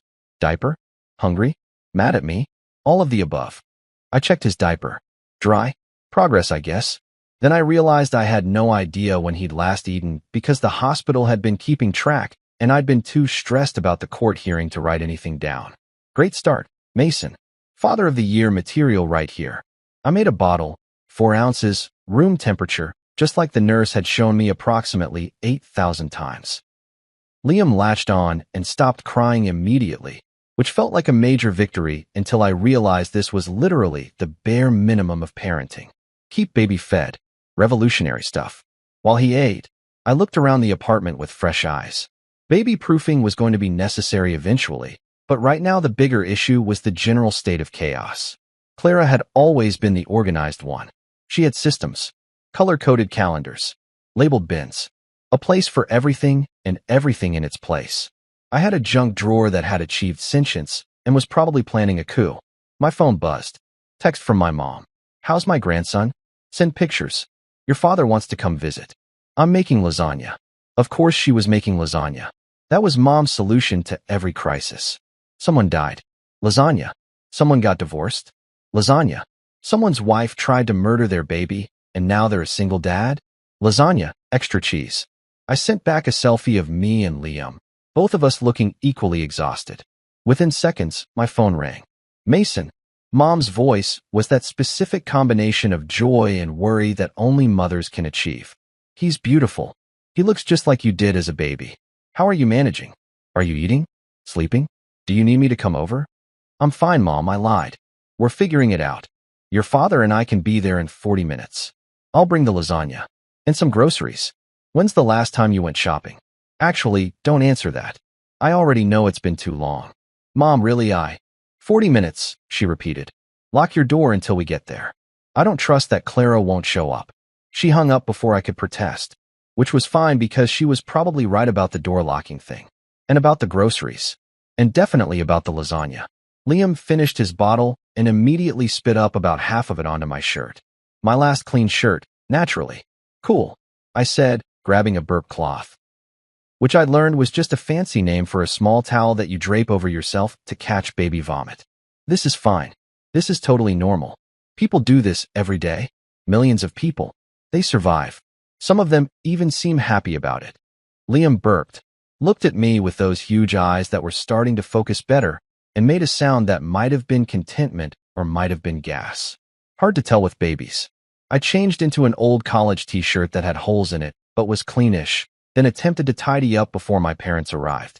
Managed to do the dishes, move the laundry from the couch to the bedroom floor, baby steps, literally, and light a candle to mask whatever that smell was. The candle was called Autumn Harvest and smelled like someone had distilled the concept of trying too hard into wax form, but it was better than mystery stench. True to her word, Mom arrived in exactly 40 minutes with Dad in tow, both of them carrying enough food to survive an apocalypse. Mom immediately zeroed in on Liam, making those grandmother sounds that transcend language, half coo, half sigh, entirely devoted. Oh, Mason, she said, tears in her eyes. He's perfect. Dad clapped me on the shoulder with enough force to nearly knock me over. You did good, son. Real good. I fished him out of a river and won a court case. I said. The bar was pretty low. Bar's never low when it comes to your kids, Dad said. You showed up. That's what matters. They stayed for 3 hours. Mom reorganized my kitchen, cooked enough lasagna to feed a small army, and gave me a crash course in baby care that I definitely needed. Dad assembled the swing I'd bought but hadn't managed to put together, fixed the leaky faucet in the bathroom, and offered exactly 2 pieces of advice. Sleep when he sleeps, and don't be afraid to ask for help.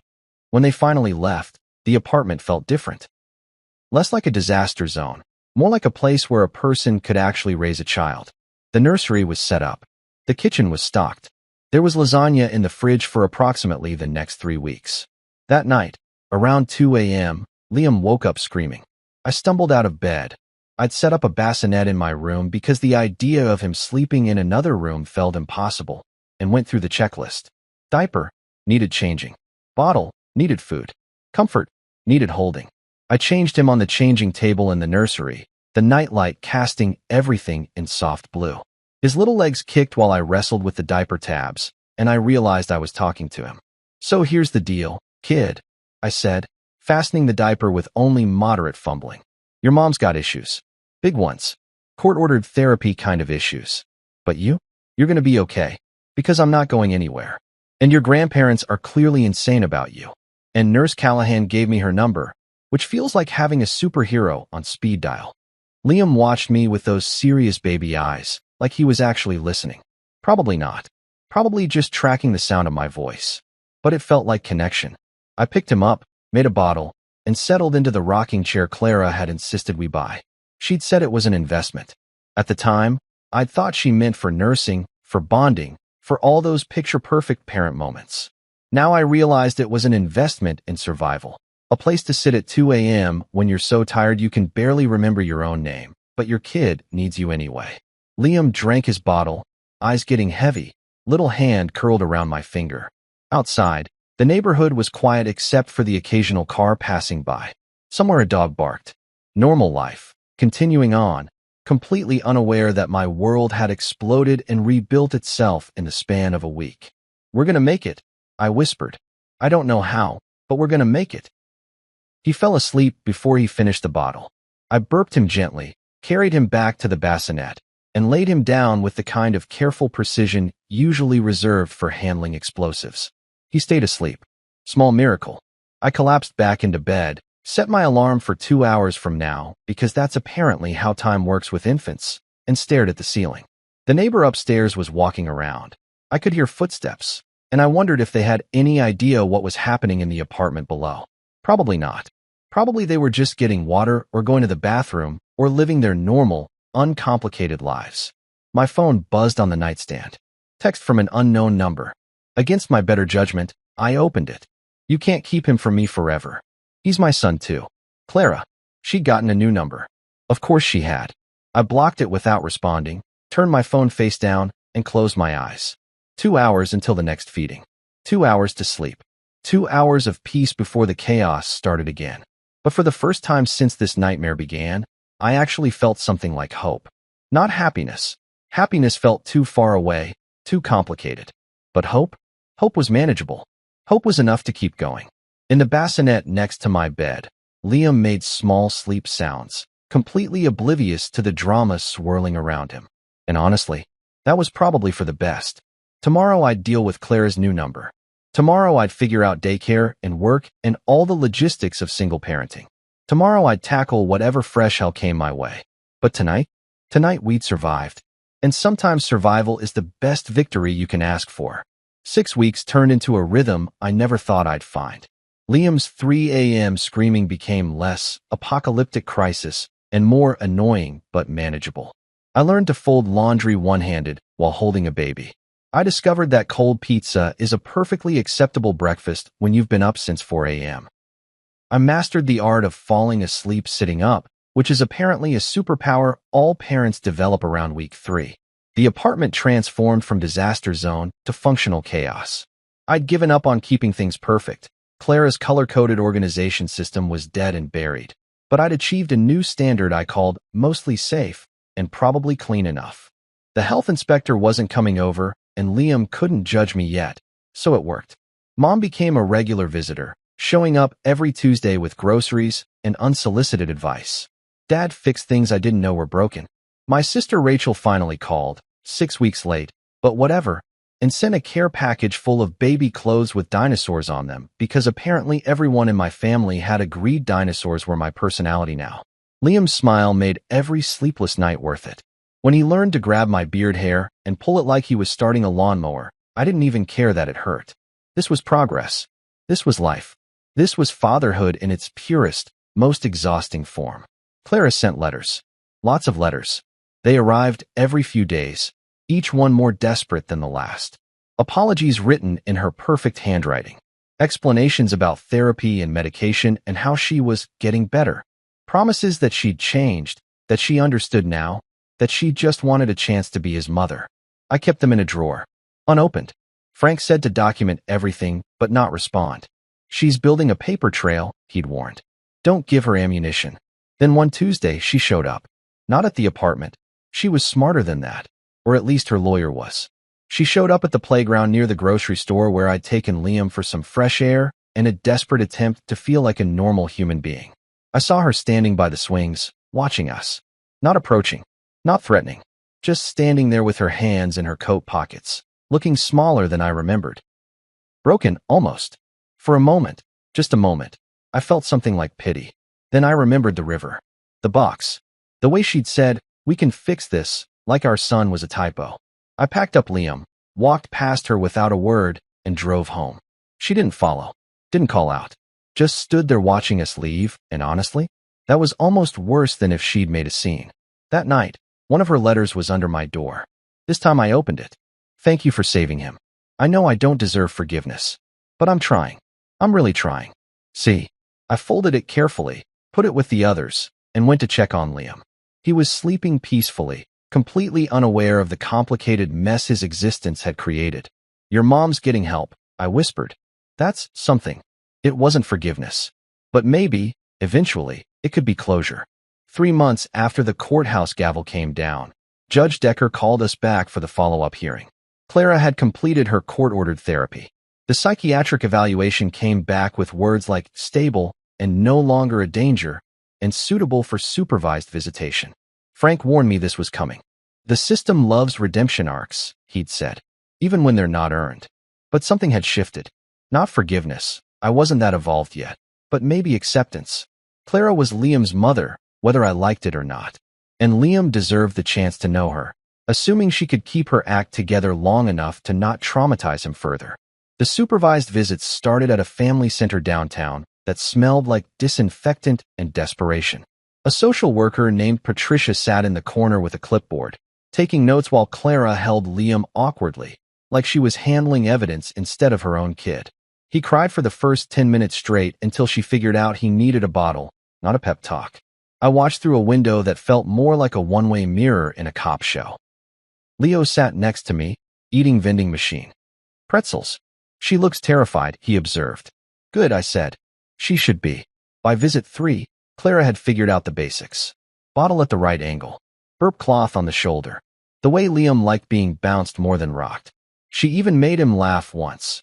A real baby laugh that sounded like hiccups and pure joy combined. I hated that it made me feel something other than rage. Meanwhile, life kept happening.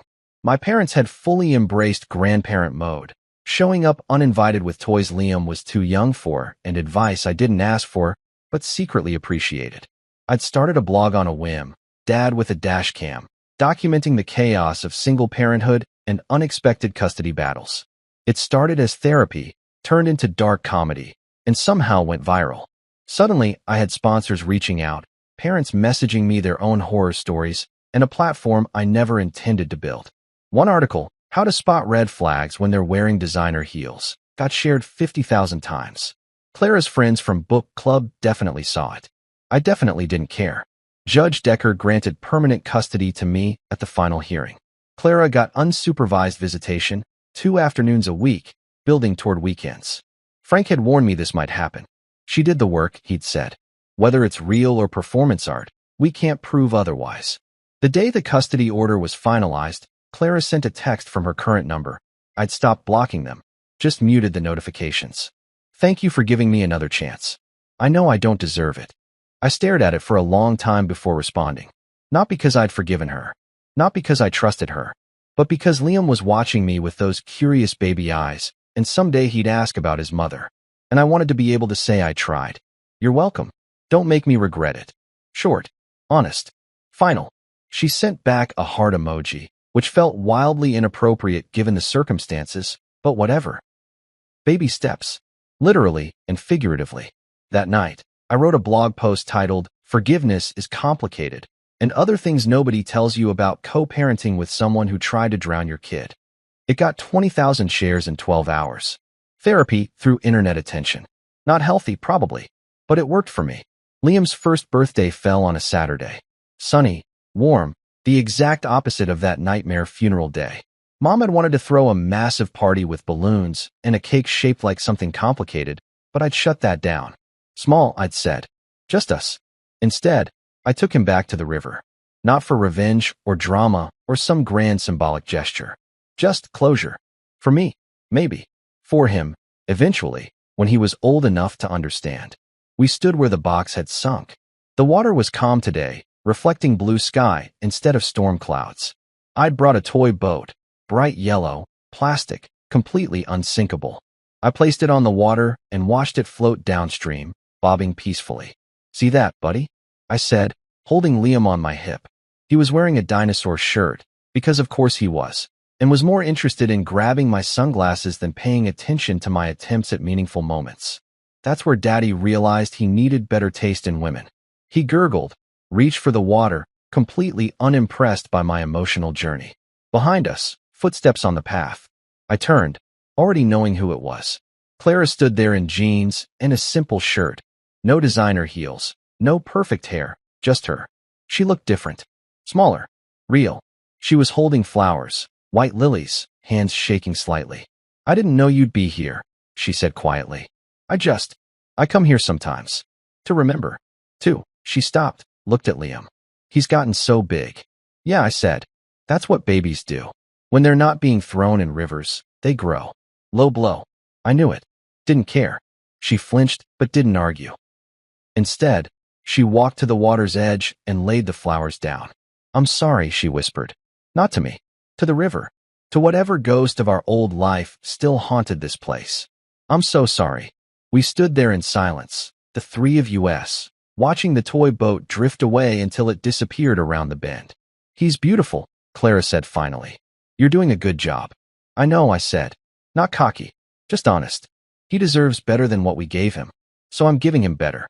She nodded, tears streaming down her face. Can I hold him? Just for a moment. I looked at Liam, looked at Clara, looked at the river that had almost taken everything. 1 minute, I said, handing him over carefully, staying close enough to grab him if needed. Clara held him like he was made of glass, crying softly, whispering things I couldn't hear. Liam, naturally, pulled her hair. She laughed through tears. When the minute was up, she handed him back without argument. Thank you, she said. Don't thank me. Just keep getting better. She nodded and walked away, leaving the flowers floating on the water.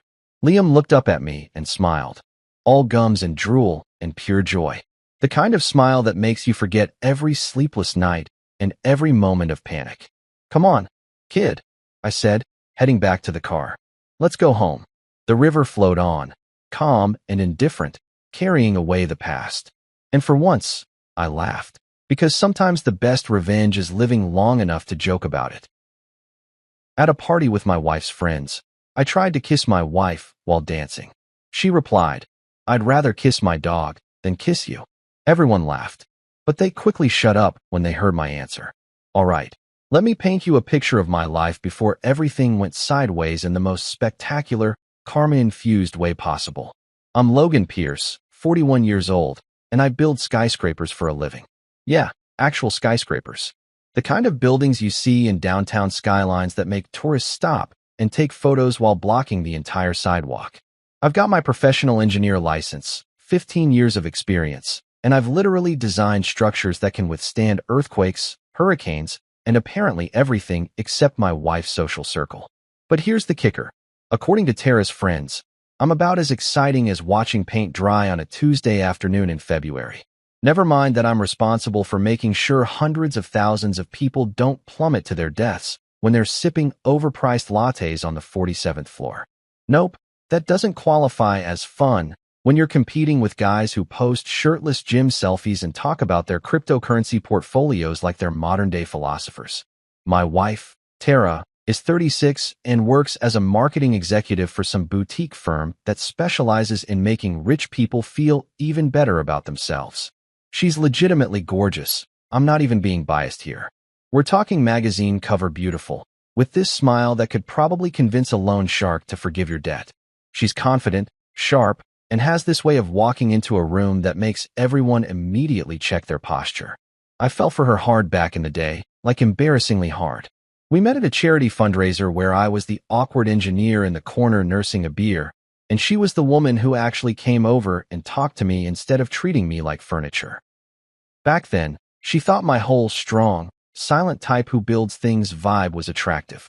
Now I'm just the guy who doesn't understand why we need to spend $300 on a single dinner so she can Instagram it with 17 different filters and hashtags about living my best life. The irony is that I actually make pretty decent money. Civil engineers who work on major commercial projects aren't exactly scraping by. But apparently, money only counts if you spend it loudly enough for other people to notice. Her friends, though? Oh man, her friends are something else entirely. Picture this: a collection of women who treat every social gathering like it's an audition for a reality TV show that doesn't exist. We're talking designer handbags that cost more than my first car, heels so high they're basically stilts, and enough perfume collectively to knock out a small elephant. They speak in this weird code where every compliment is actually an insult, and every insult is wrapped in so many layers of just kidding that you need a decoder ring to figure out what the hell they actually mean. And the volume, Jesus Christ, the volume. These women don't have conversations. They have competing monologues.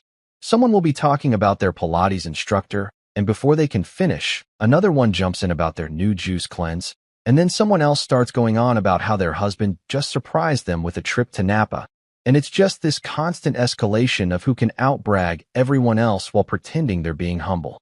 Oh, it's nothing really, just a little weekend getaway to wine country in our friend's private jet. Yeah, super relatable, Karen. The empathy level in this group hovers somewhere around absolute zero. I watched one of them, Stephanie, literally yawn while another friend, Rachel, was talking about her mom's cancer diagnosis.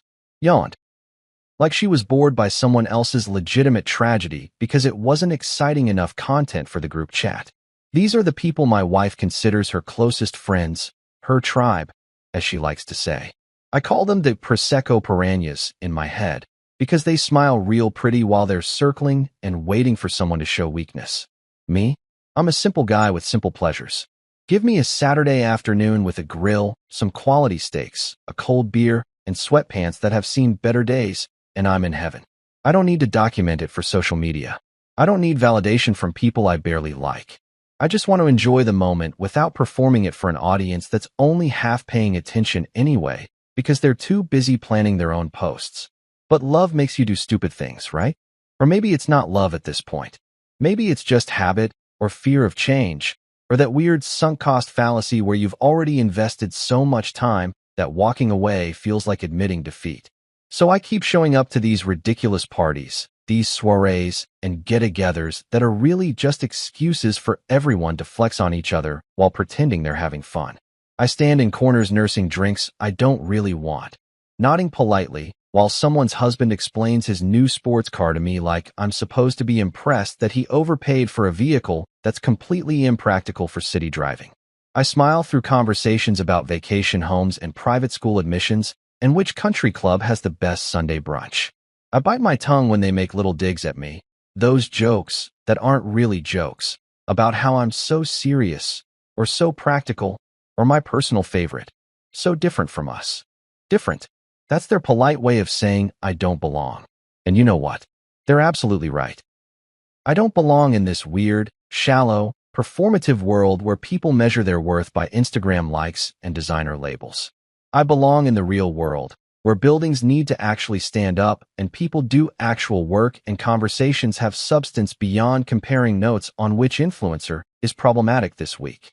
But I kept showing up anyway, because Tara wanted me there, and I was still operating under the delusion that marriage meant supporting your partner even when it made you want to fake your own death. I played the role of the boring husband, the guy who doesn't quite fit, the one her friends could safely mock because I was supposed to just take it with a smile and be grateful I was included at all. This particular party, though, this one was different.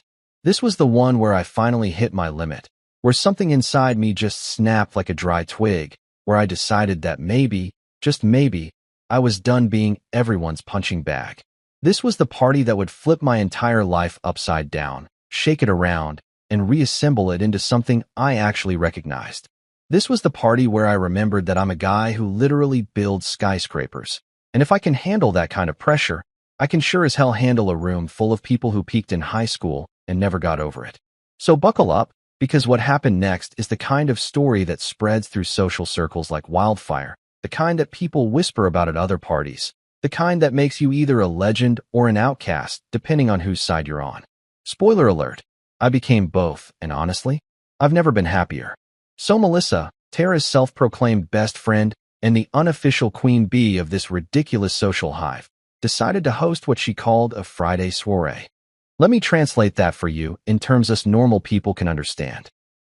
It was a Friday night party, but calling it a soiree made it sound fancier and justified the fact that she was going to spend 3 days preparing for it and approximately $4,000 on decorations that would get thrown away the next morning. Because heaven forbid you just invite people over for drinks and snacks like a regular human being. No. Everything had to be an event, a production, a carefully curated Instagram story that would make everyone else feel inadequate about their own lives. Melissa lives in one of those modern farmhouse-style homes that's about as authentic as a $3 bill. You know the type, shiplap everywhere, those weird metal letters spelling out gather or blessed on the walls, and approximately 700 throw pillows on every piece of furniture. Her husband, Trevor, is this guy who works in finance and has the dead eyes of someone who stopped caring about life somewhere around his 30th birthday. I actually feel bad for Trevor sometimes. He's not a bad dude, just completely beaten down by years of being married to someone who treats him like an accessory that needs to match her aesthetic. The party invitation came via a group text, naturally, because apparently, we're all teenagers again. Friday soiree at our place. Cocktail attire. Can't wait to see everyone. Wine emoji, champagne emoji, that weird dancing lady emoji that nobody knows how to interpret. I showed the text to my buddy Mike from work, and he literally said, "Bro, that sounds like hell. Just tell them you have food poisoning."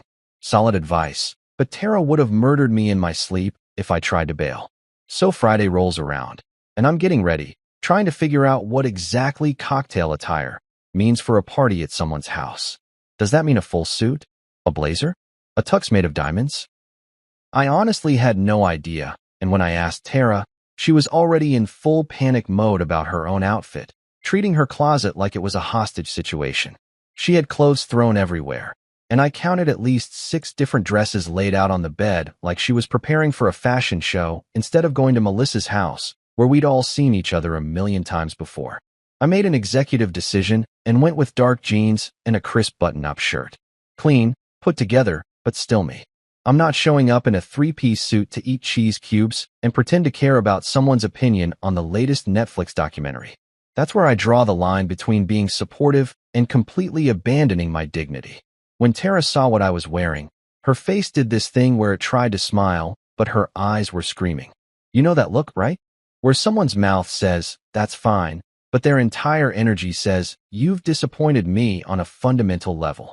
She gave me the once-over like a drill sergeant inspecting a recruit who showed up wearing flip-flops. "Oh," she said, and that one syllable carried more judgment than an entire Supreme Court ruling. "You dressed casual." The way she said casual made it sound like I'd shown up in a bathrobe and Crocs. I looked down at myself. Clean jeans, no holes, no stains. A button-up shirt that I'd literally ironed, which should count for something because I hate ironing more than I hate rush hour traffic. Nice shoes, not sneakers. I thought I looked pretty decent, honestly. "I'm sorry," I said, matching her fake smile with one of my own. Was I supposed to wear a tux for Melissa's air fryer demonstration? Because yeah, Melissa had mentioned in the group chat that she was going to show everyone her new air fryer and the amazing things she'd been making with it. An air fryer. At a cocktail party. The woman has a net worth that could probably fund a small country, and she's excited about a kitchen appliance that costs $60 at Target.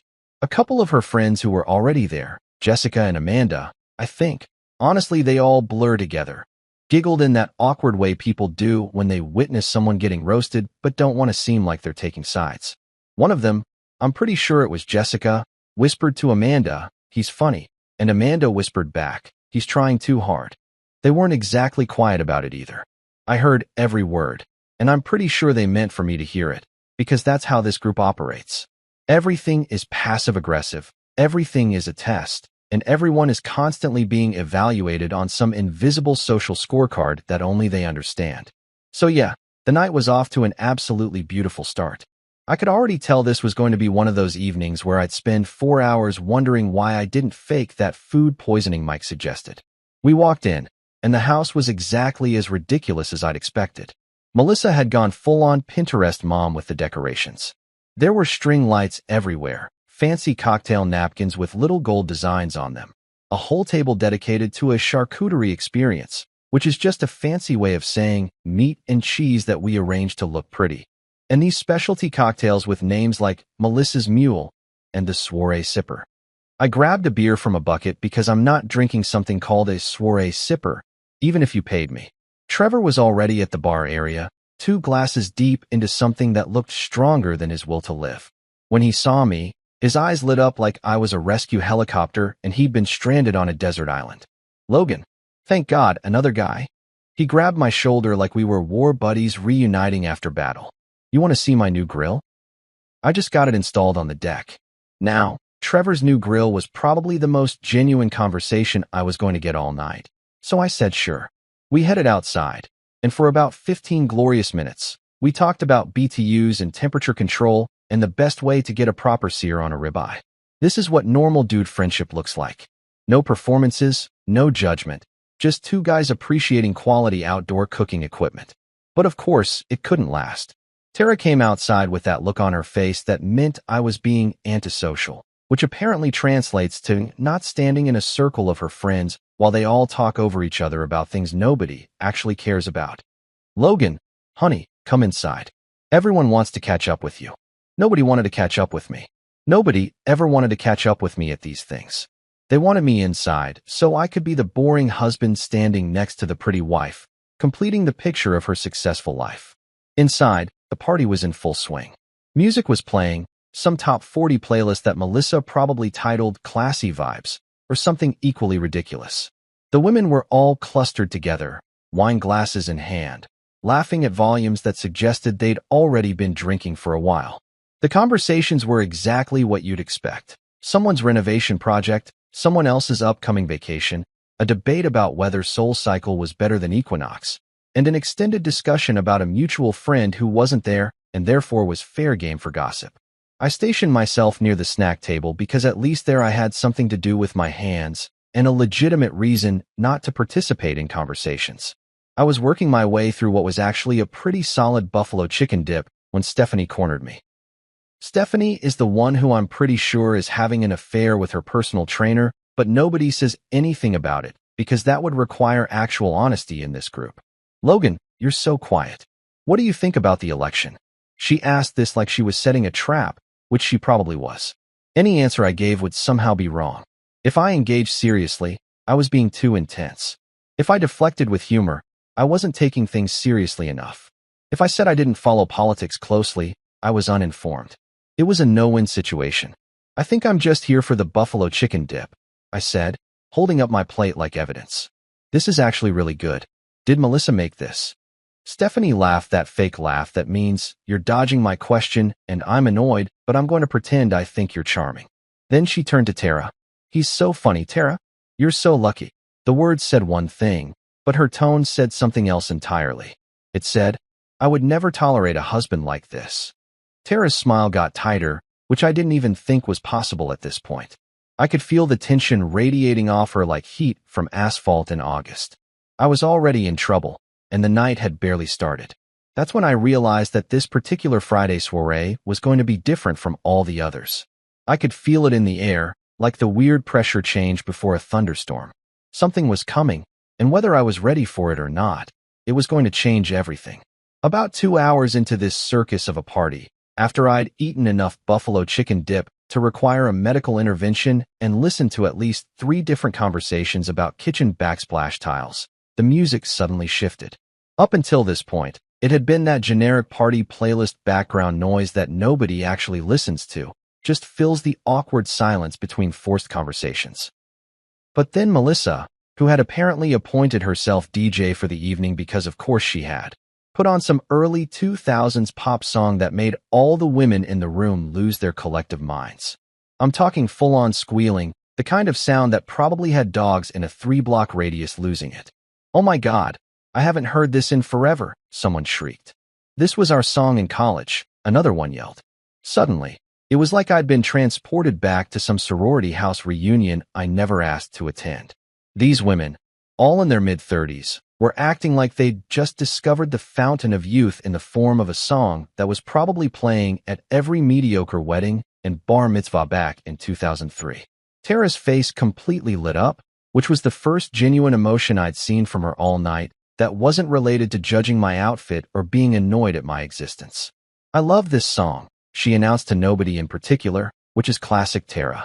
Every statement is a declaration, every opinion is a press release.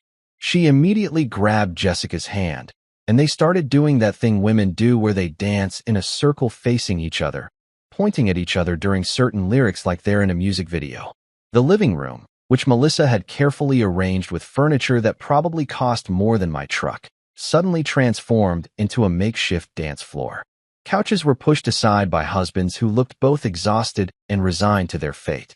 Trevor caught my eye and mouthed, "Help me," while his wife dragged him into the dancing circle. Poor bastard looked like he was being led to his execution.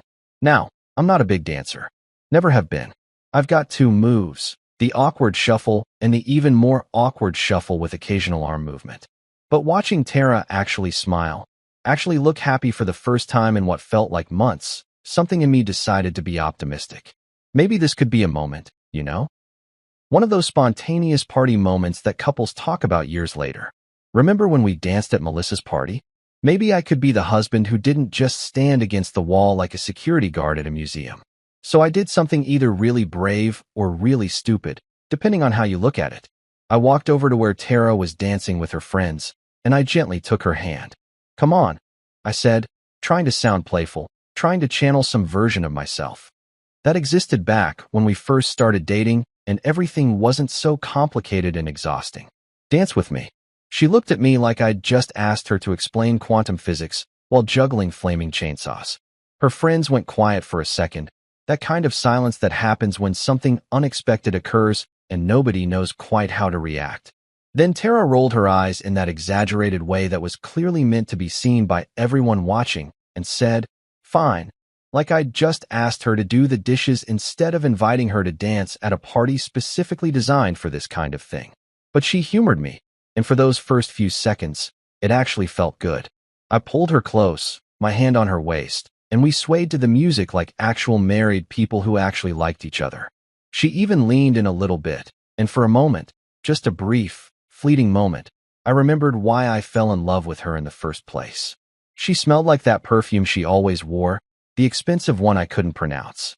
Her hair was soft against my cheek.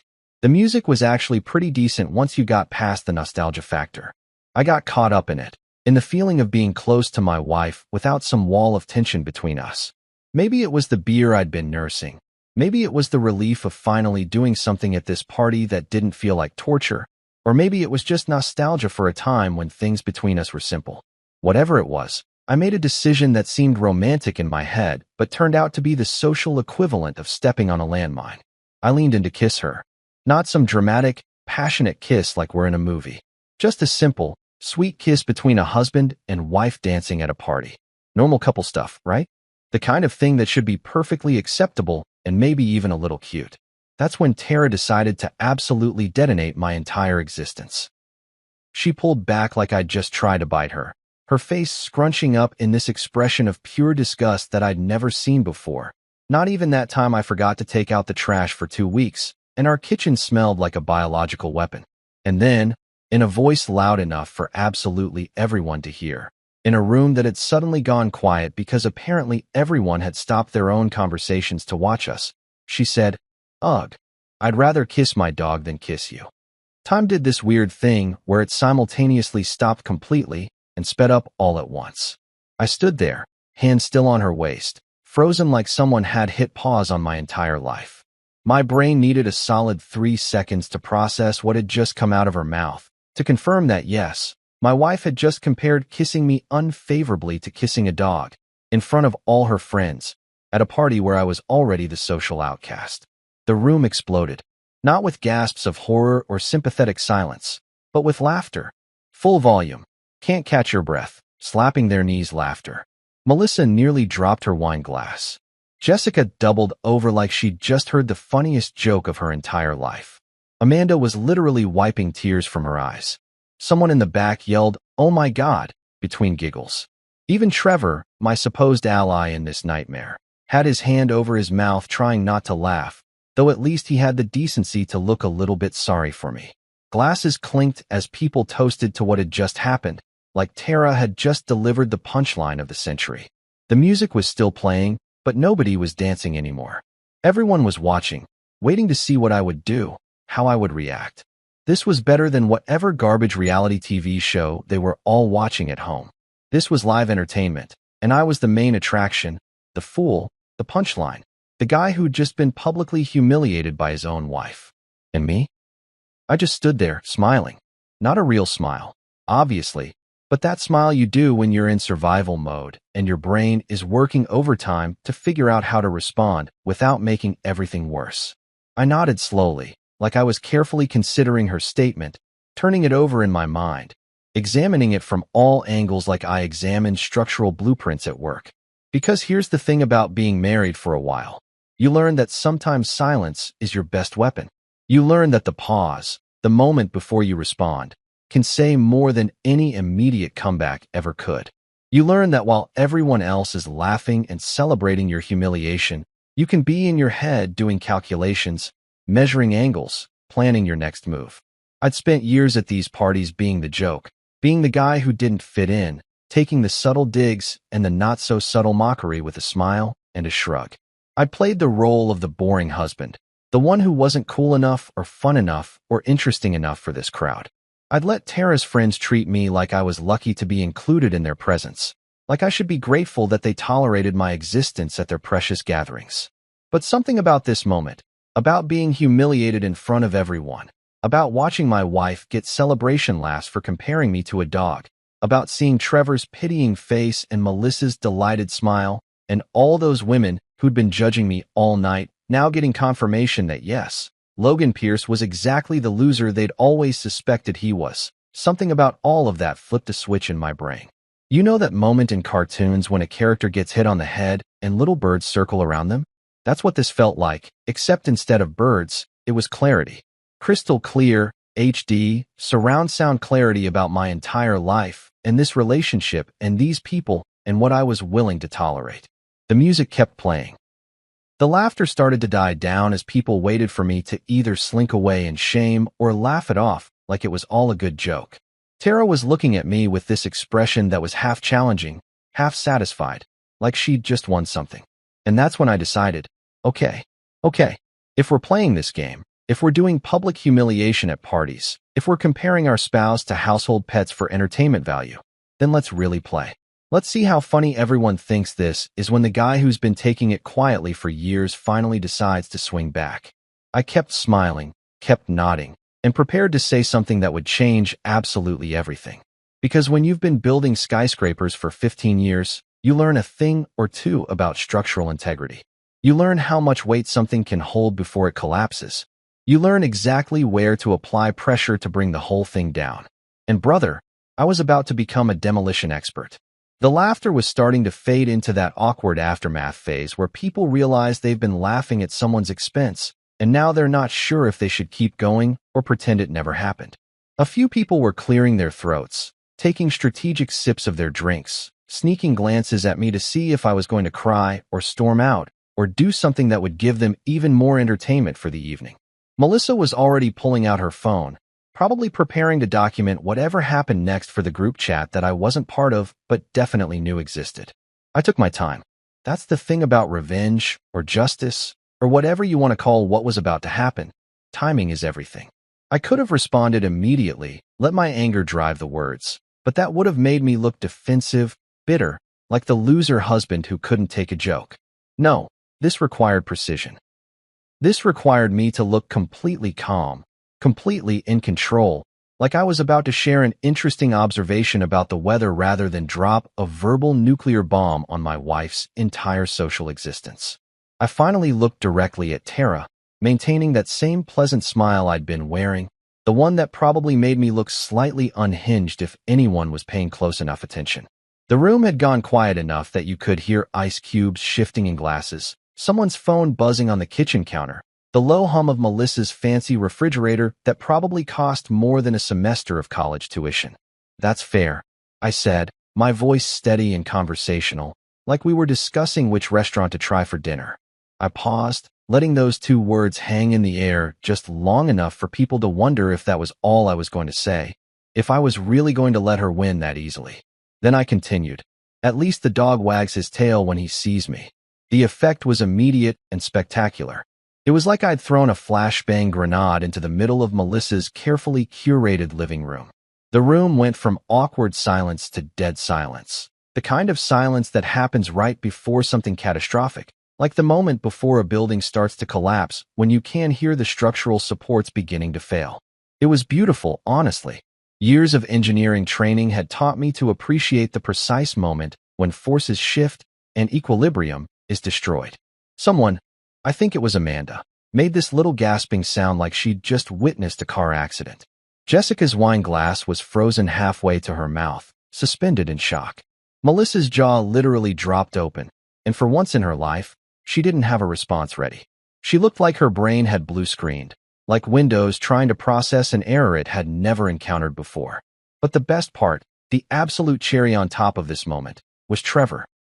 Trevor, who'd been suffering silently through years of these parties, who'd been the faithful husband standing in corners while his wife held court, who'd been just as much of a prop in this social circus as I had been. Trevor lost it. He tried to hide it, he really did. He brought his fist to his mouth and turned away, his shoulders shaking, making this sound that was half cough, half laugh. Then he muttered, just loud enough for the people near him to hear, "Well, damn." That broke the seal. A few nervous laughs scattered through the room, but they were different from before. These weren't the celebration laughs at my expense. These were uncomfortable laughs, the kind people make when they're not sure if they're allowed to find something funny or if they should be offended on someone's behalf. Tara's face went through several colors in rapid succession. First pale, then red, then this weird purple shade that I'd only seen once before when she got into an argument with a customer service representative who wouldn't accept her expired coupon. Her jaw was so tight, I could see the muscles working in her cheeks. Her eyes were doing that thing where they got really wide and really focused, like a predator locking onto prey. Except in this case, I was the prey who'd just grown claws. But I wasn't done. See, I'd spent years watching these people operate, learning their patterns, understanding their dynamics. I knew that one good comeback might get a laugh, but it could be dismissed as a lucky shot, a fluke, the boring husband getting in one decent line by accident. If I wanted this to stick, if I wanted them to realize that I wasn't someone to be casually dismissed and mocked anymore, I needed to drive the point home with absolute clarity. So while everyone was still processing the first hit, while Tara was still formulating her response, while the social power structure of this ridiculous friend group was still wobbling on its foundation, I took another casual sip of my beer. Just a small sip, nice and easy, like I had all the time in the world. Like I was savoring the moment, which I absolutely was. Then I added, with the same conversational tone you'd use to comment on the weather or compliment someone's shoes. And come to think of it, the dog doesn't fake headaches either. Boom. Tactical nuke deployed. Direct hit on target. No survivors. The room absolutely erupted, but this time, it was chaos instead of coordinated laughter. People were gasping, choking on their drinks, and someone in the back, I'm pretty sure it was Kevin, Stephanie's husband who I'd spoken to maybe twice in my entire life, yelled, "Oh shit," loud enough that it echoed off Melissa's vaulted ceilings. Trevor completely gave up on maintaining composure. He was bent over, hands on his knees, laughing so hard that no sound was coming out. His face was red, tears were streaming down his cheeks, and Melissa was shooting him death glares that he was completely ignoring because he'd finally witnessed something at one of these parties that made them worth attending. Jessica dropped her wine glass. Literally dropped it. It hit Melissa's expensive rug with a dull thud and splashed red wine everywhere. But nobody even noticed because they were all too focused on what had just happened. Some people were laughing, real, genuine laughter, not the performative kind from earlier. Others looked absolutely scandalized, like I'd just revealed government secrets or admitted to a crime. Stephanie's mouth was hanging open so wide you could have parked a truck in there. Amanda was frantically looking between me and Tara like she was watching a tennis match. Kevin was high-fiving the guy next to him, some dude whose name I never learned, but who was apparently Team Logan in this moment. The best reactions, though, were from the other husbands in the room. These guys, these poor bastards who'd been standing around all night pretending to care about conversations they had no interest in, who'd been the silent furniture in their wives' social performances. They were looking at me like I'd just stormed the beaches of Normandy. Like I was some kind of hero, a rebel alliance fighter who'd just landed a critical hit on the Death Star. One of them, Mark, who was married to one of Tara's work friends, mouthed "my man" at me and gave me a subtle nod that carried years of shared suffering and newfound respect. Another one raised his beer bottle in my direction in a silent toast. But Tara, oh man, Tara looked like she was about to achieve nuclear fusion. Her face had gone beyond purple into some color that didn't exist in nature. Her hands were clenched into fists at her sides, her perfectly manicured nails probably leaving marks in her palms. Her chest was heaving like she'd just run a marathon, except the only exercise she was getting was trying to restrain herself from committing murder in front of witnesses. Melissa finally found her voice, probably feeling like she needed to regain control of her party before it completely devolved into chaos. "Okay, everyone, let's just," she started, using her best corporate mediator voice, but I wasn't about to let her defuse this situation with some diplomatic nonsense. I raised my beer bottle slightly, not quite a toast, but not quite nothing either, and looked around the room at all these people who'd been judging me, mocking me, treating me like I was lucky to breathe the same air as them. My smile was genuine now, not forced, because for the first time in years at one of these gatherings, I was actually enjoying myself. "Cheers to honesty, folks," I said, my voice carrying clearly through the room despite not raising it at all. Seems like it's been in short supply around here. The laughter that followed wasn't at anyone's expense except Tara's, and maybe that should have made me feel guilty, but honestly, after years of being the punching bag, after countless parties where I was the joke, after tonight where my own wife publicly humiliated me for entertainment, I felt nothing but satisfaction. I took another sip of my beer and caught Trevor's eye. He was still grinning like an idiot, and he gave me a thumbs up that his wife definitely saw and would definitely punish him for later. "Worth it," his expression said. "Totally worth it." Tara finally found her voice, though it came out strangled and tight. "We're leaving," she announced to nobody in particular, or maybe to everyone at once. "Now." "Sounds good to me," I replied cheerfully, because at this point, why not commit fully to the bit? I've got an early morning anyway. Buildings don't design themselves. As we headed toward the door, I could hear the room exploding behind us with frantic whispered conversations. This would be the story they talked about for months, maybe years. The night boring Logan Pierce finally snapped and took down Tara in front of everyone. The night the social hierarchy got flipped upside down. The night someone finally said what all those other husbands were thinking, but never had the balls to say. I grabbed my jacket from the coat rack, nodded politely to Melissa, who looked like she was still trying to process what had just happened to her perfect party, and followed my furious wife out into the night. The cool air hit my face, and I took a deep breath. That was the night everything changed. That was the moment I remembered that I didn't have to be anyone's punching bag. That respect is something you take, not something you beg for. And honestly, I'd never felt more alive. The walk from Melissa's front door to our car in the driveway was approximately 30 feet, but it felt like one of those death marches you see in movies where the condemned prisoner is being led to their execution. Except in this case, I wasn't sure who was the prisoner and who was the executioner. Tara was walking about 3 paces ahead of me, her heels clicking against the concrete with sharp, angry precision that probably would have punctured the driveway if it were possible. Each step sounded like a tiny declaration of war. I hit the unlock button on the key fob, and the car chirped cheerfully, completely unaware of the domestic nuclear winter it was about to witness. Tara yanked open the passenger door with enough force that I'm surprised she didn't rip it off the hinges, threw herself into the seat, and slammed the door so hard that the whole vehicle shook. Real mature stuff. Very composed and dignified. Exactly what you'd expect from a marketing executive who prides herself on her professional image. I took my time getting in, because honestly, I was still riding the high of what had just happened. My hands weren't even shaking. My heart rate was normal.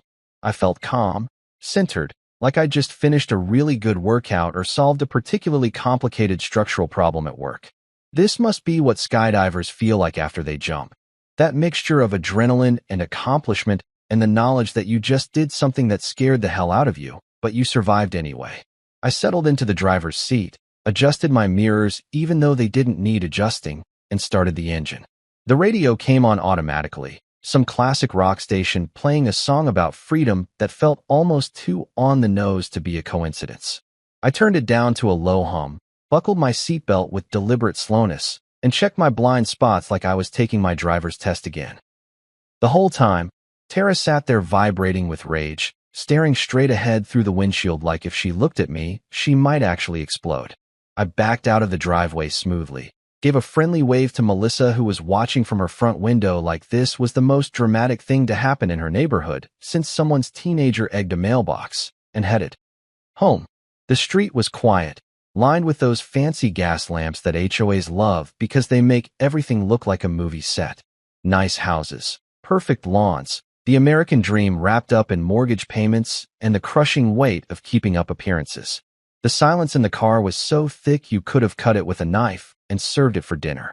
It wasn't just quiet, it was aggressively silent, weaponized silence, the kind of silence that has its own gravitational pull. I could hear everything. The hum of the tires on asphalt, the quiet whoosh of the air conditioning, my own breathing, the occasional creak of the leather seats when one of us shifted position. Even the car itself seemed uncomfortable, like it was caught in the middle of a domestic dispute it wanted no part of. You could hear the tires judging me.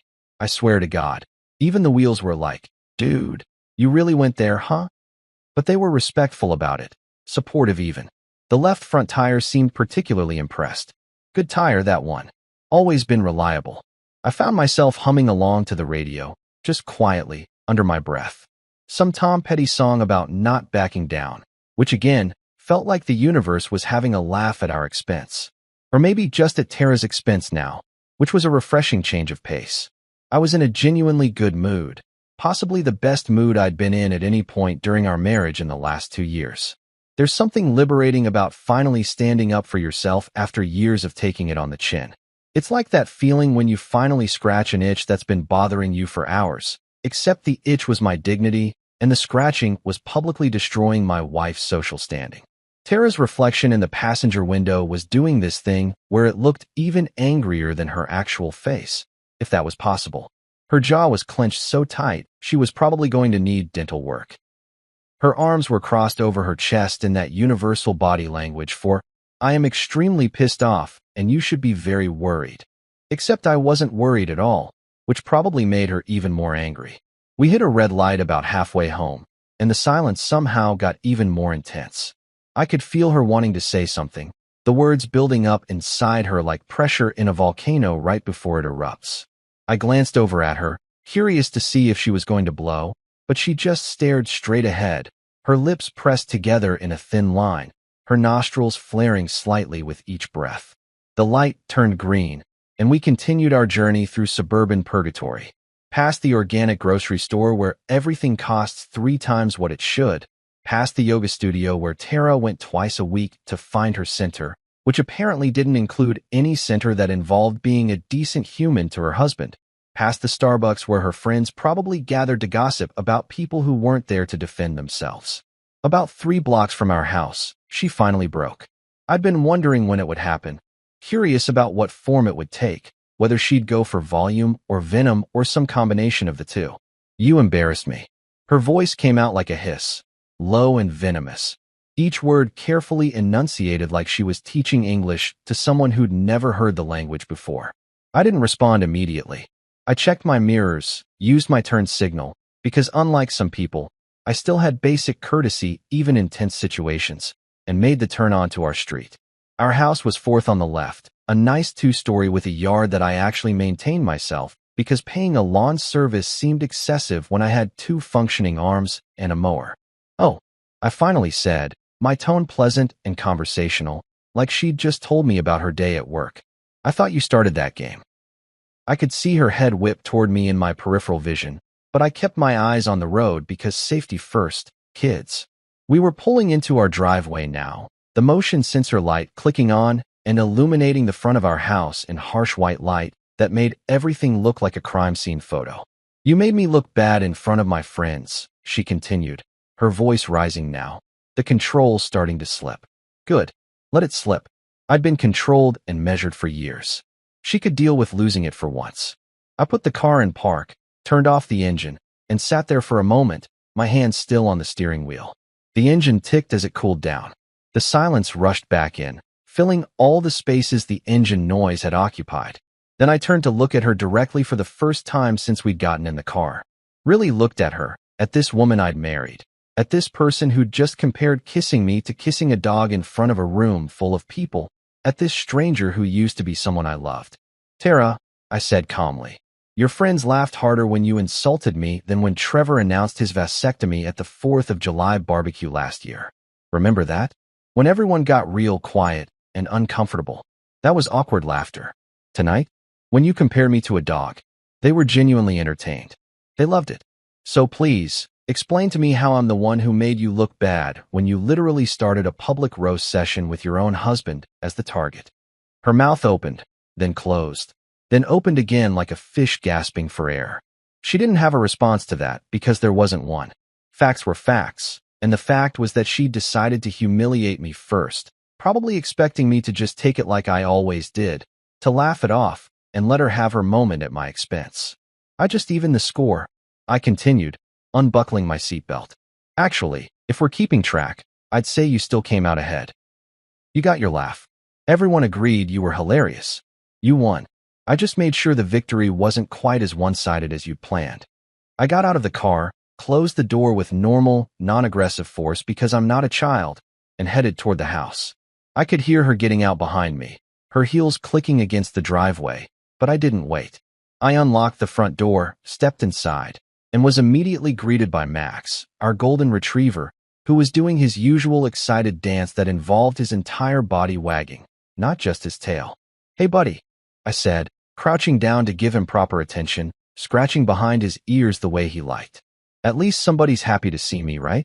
Max licked my face enthusiastically, his tail going about 90 miles per hour. Point proven. Tara stormed past us and headed straight upstairs without a word. I heard the bedroom door slam hard enough to rattle the pictures on the wall. Max looked up at me with those big brown dog eyes, concerned, wondering why the energy in the house was so weird. Don't worry about it, Max, I told him, standing up and heading to the kitchen to get him a treat. Just some human nonsense. You wouldn't understand. Actually, you'd probably understand it better than most people. I gave him his treat, grabbed a beer from the fridge, and settled onto the couch in the living room. The house was quiet again, but this was a different kind of quiet. This wasn't the oppressive silence of the car ride. This was peaceful. This was the sound of not apologizing for standing up for myself. I turned on the TV, found a late-night baseball game, and stretched out. Max jumped up and settled next to me, his head on my lap, content and loyal and uncomplicated. Above me, I could hear Tara moving around in the bedroom, probably rage texting her friends, probably already crafting her version of events where she was the victim and I was the villain. And you know what? I didn't care. Not even a little bit. I took a sip of my beer, watched some guy hit a double, and smiled. That night, I slept like a man who'd finally stopped apologizing for existing. The couch was surprisingly comfortable. Max kept my feet warm. And upstairs, In the bedroom we'd shared for years, my wife could stew in her own anger without me there to absorb it. Best sleep I'd had in years. I woke up on the couch the next morning to Max licking my face and the smell of nothing. No coffee brewing, no breakfast being made, no sounds of Tara getting ready for her morning routine. Just silence and a dog who needed to pee. I checked my phone, 8:47 a.m. on a Saturday. Normally, Tara would have been up since 7, doing yoga or meal prepping or whatever productive thing she posted about on Instagram to prove she was living her best life. I let Max out into the backyard, started the coffee maker myself like a fully functional adult, and noticed that the bedroom door upstairs was still closed. Either she was dead up there, or she was doing that thing where she stays in bed all day when she's mad, scrolling through her phone and building her case against me like a prosecutor preparing for trial. My phone buzzed. Text from Trevor, Dude, you're a legend. Melissa barely slept. The group chat is insane. I grinned and typed back, What group chat? The wives group chat. She left her phone unlocked. I got screenshots. Want them? Did I want them? Is the Pope Catholic? Does a bear shit in the woods? I replied with about 6 yes emojis and waited. Trevor was a real one. Most guys in that friend group were so whipped they'd probably report me to their wives for even asking. But Trevor had clearly hit his limit too, and watching me go nuclear on Tara had apparently inspired some rebellion in him. My phone started lighting up with screenshots, and oh my god, it was better than I could have imagined. The group chat name was Nail Polish Wine Queen's Nail Polish, which already told you everything you needed to know about these women. The messages had started coming in at 10:47 p.m. last night, approximately 15 minutes after we'd left the party. Melissa started it. Okay, can we talk about what just happened? Jessica, I'm still in shock. Logan actually said that. Out loud. Amanda, the dog comment? I literally can't. I spilled wine everywhere. Stephanie, he's been holding that in for years apparently. Then Tara entered the chat at 11:02 p.m. I can't believe he embarrassed me like that in front of everyone. I'm mortified. And here's where it got interesting. Because instead of everyone immediately jumping to her defense like she clearly expected, there was a solid 3-minute gap with no responses. You could practically feel the group trying to figure out how to navigate this situation. Do they support their friend? Do they acknowledge that she kind of started it? Do they pretend it wasn't actually that funny even though they all laughed? Melissa finally broke the silence. I mean, you did say the dog thing first, babe. He was just responding. Tara, I was joking. Everyone knows that. He took it seriously and made it into this big thing. Jessica, was it a joke though? Because it didn't really sound like a joke. It sounded kind of mean actually. Oh shit. Jessica was going rogue. I loved it. Tara, whose side are you on? Jessica, I'm not on anyone's side. I'm just saying if you publicly roast your husband, you can't be surprised when he roasts you back. That's just math. Amanda, he did get you pretty good with the headache comment. Trevor was laughing so hard he couldn't breathe. Stephanie, okay, but he went too far. Making those kinds of jokes about your wife in public? That's disrespectful. Some woman named Claire who I'd never met. What did he say exactly? I heard there were 2 comments. And then someone, I think it was Amanda, typed out both of my comebacks word for word, and I could see new reactions popping up on the messages. Laugh reacts. Lots of them. Even in the group chat, people were finding it funny. Tara, this isn't funny. He made me look bad in front of everyone. Like I'm some terrible wife. Melissa, I mean, the headache thing was kind of accurate though. Remember last month when you told us about Tara, Melissa, I'm just saying. If you're going to use intimate details as comedy material, he can too. The chat went quiet for a bit after that, and then Stephanie tried to rally. Look, bottom line, Logan was out of line. Tara was just being playful, and he took it to a dark place. She deserves an apology. Jessica, does she though? Stephanie, yes. Obviously. You don't disrespect your partner like that. Jessica, but she literally compared kissing him to kissing a dog. In front of 20 people. How is that not disrespect? This Jessica was quickly becoming my favorite person in that entire group. I'd barely spoken to her at parties beyond basic pleasantries, but apparently, she had a functioning brain and a sense of fairness. Tara, it was a joke. God, why is everyone suddenly defending Logan? He's been boring and antisocial at every single party for years. Amanda, maybe he's been quiet because every time he opens his mouth one of us makes fun of him? Holy shit. Amanda too? What was happening? Was this an actual rebellion brewing in the Wine Queen's chat? Stephanie, you guys are being ridiculous. Logan is probably insecure, and that's why he lashed out. Tara, you should suggest couples therapy. Tara, I'm not going to therapy because my husband can't take a joke. Jessica, again, was it a joke? Because jokes are supposed to be funny for everyone involved. Logan didn't look like he was laughing. Claire, my husband would divorce me if I said that to him in public. Just saying. Melissa, okay, maybe we should all just calm down. It was a weird night. Everyone had a lot to drink. Let's just move past it. But they didn't move past it. The messages kept coming. I scrolled through screenshot after screenshot, watching this friend group essentially split down the middle over what happened. Some were Team Tara, insisting I was cruel and out of line. Others were pointing out that she started it, and I just finished it. A few were staying neutral, trying to play Switzerland, probably terrified of getting on anyone's bad side. The best message came from someone named Dana at 1:34 a.m. Honestly, I think Logan is hot now. The confidence? The timing? That man woke up and chose violence, and I'm here for it. 3 laugh reacts on that one, and Tara replied, Are you serious right now, Dana? Dana, what? I'm just saying. Quiet guys who finally snap are always the interesting ones. You've been taking him for granted, and now you're surprised he bit back? Play stupid games, win stupid prizes. I literally laughed so hard I snorted coffee out of my nose. Max looked at me concerned, probably wondering if I was having some kind of medical emergency. Dana, whoever she was, had just become my second favorite person from that group after Jessica. The screenshots kept coming.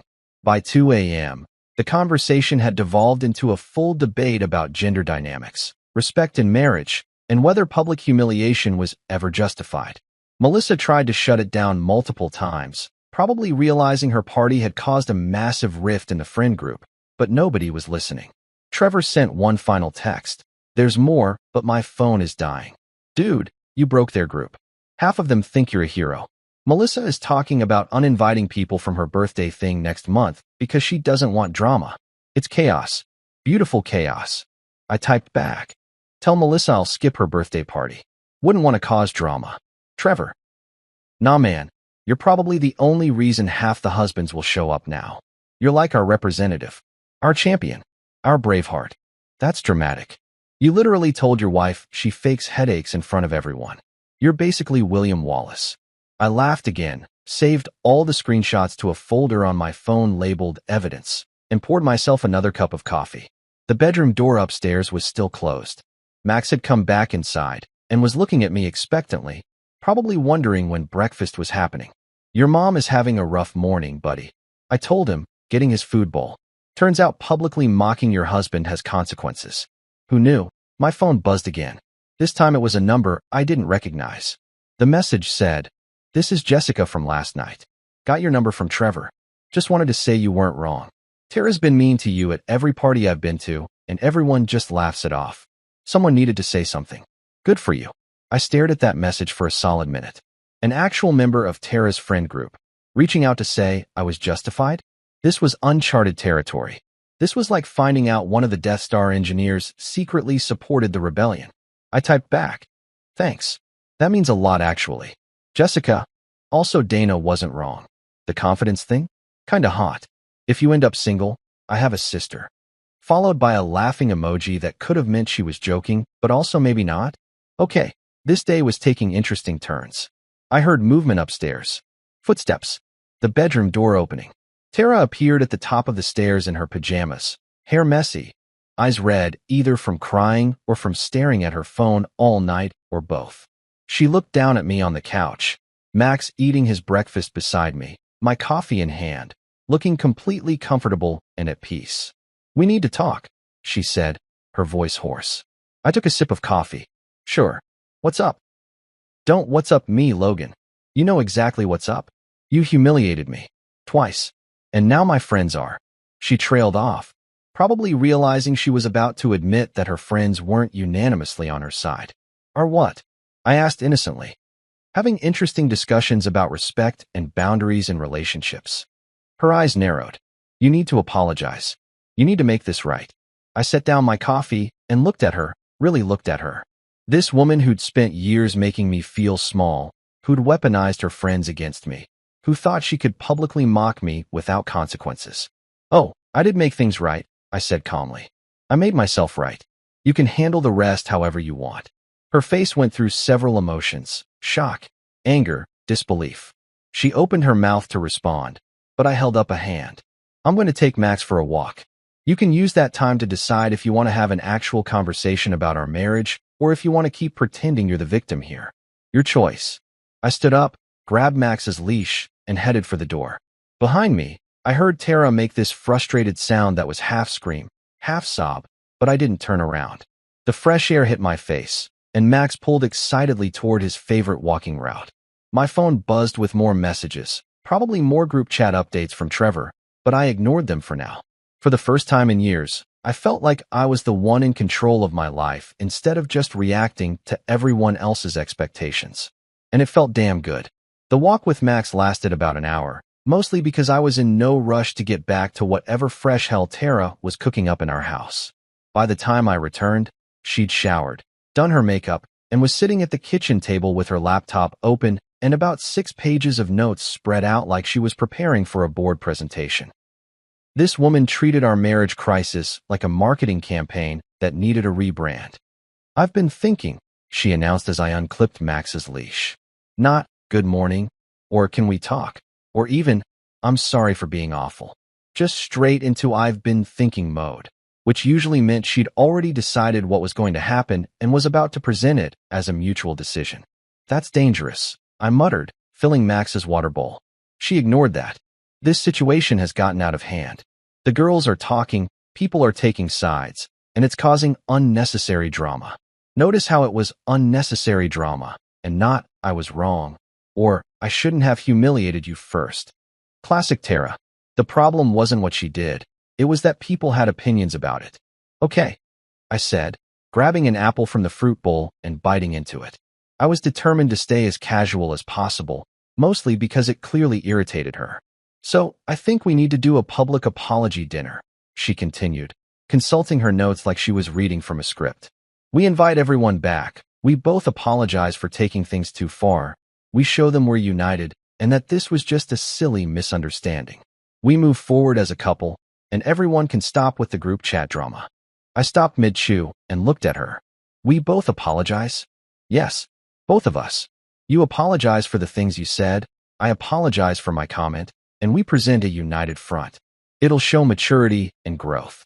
She said this like she was pitching a marketing strategy to a client, complete with hand gestures for emphasis. "Tara," I said slowly, "you compared kissing me to kissing a dog in front of 20 people. I responded with factual observations. We're not equivalent here." Her jaw tightened. "Logan, if you want to fix this, you need to meet me halfway." Halfway would be you apologizing and me accepting it. What you're describing is me apologizing for defending myself while you give some half-assed sorry if you were offended non-apology. That's not halfway. That's you trying to save face. She stood up, her chair scraping loudly against the floor. "Fine. You know what? Don't apologize. But I'm still doing the dinner. I'm still fixing this. Because unlike you, I actually care about my relationships and my reputation." "Your reputation," I repeated. "Right? Because that's what's important here. Not the actual relationship, not how you treat your husband, but how things look to other people." "You're being impossible," she snapped. "I'm being honest. There's a difference, but you've been playing pretend for so long I don't think you can tell anymore." She grabbed her phone and started typing furiously. "I'm texting Melissa. We're doing this dinner Friday night. You can either show up and be supportive, or you can prove to everyone that you're exactly as difficult as they're starting to think you are." "Oh, I'll be there," I said, smiling. "Wouldn't miss it for the world." She looked suspicious, probably because I'd agreed too easily, but she was too focused on her damage control mission to question it. The next 4 days were a flurry of Tara planning this dinner party like it was a state dinner for foreign dignitaries. She hired a catering company, bought new decorations for our dining room, created a whole menu with wine pairings, and sent out formal invitations through some app that probably cost money for no reason. Meanwhile, I went about my week normally. Work, gym, walking Max, watching baseball. I did, however, make one special shopping trip to a pet store where I found exactly what I was looking for. The woman working there probably mid-50s with kind eyes and a name tag that said Ruth. Help me pick out the perfect item. This is either going to be really funny or really bad, Ruth said as she rang me up. Probably both, I admitted. Friday evening arrived, and our house looked like something out of a home design magazine. Tara had gone full perfectionist mode, everything arranged just so, lighting carefully adjusted. Even our wedding photos that normally sat on a shelf had been strategically repositioned for maximum. We're so in love effect. She'd bought a new dress for the occasion, spent 2 hours on her hair and makeup, and was vibrating with nervous energy. Remember, she told me as I was getting ready upstairs, we're showing unity tonight. We're a team. No more drama. Got it, I said, buttoning up a crisp white shirt. Total team players. Unity. Very unified. She narrowed her eyes. Why are you being agreeable? Can't a guy support his wife's dinner party? I asked innocently. People started arriving around 7.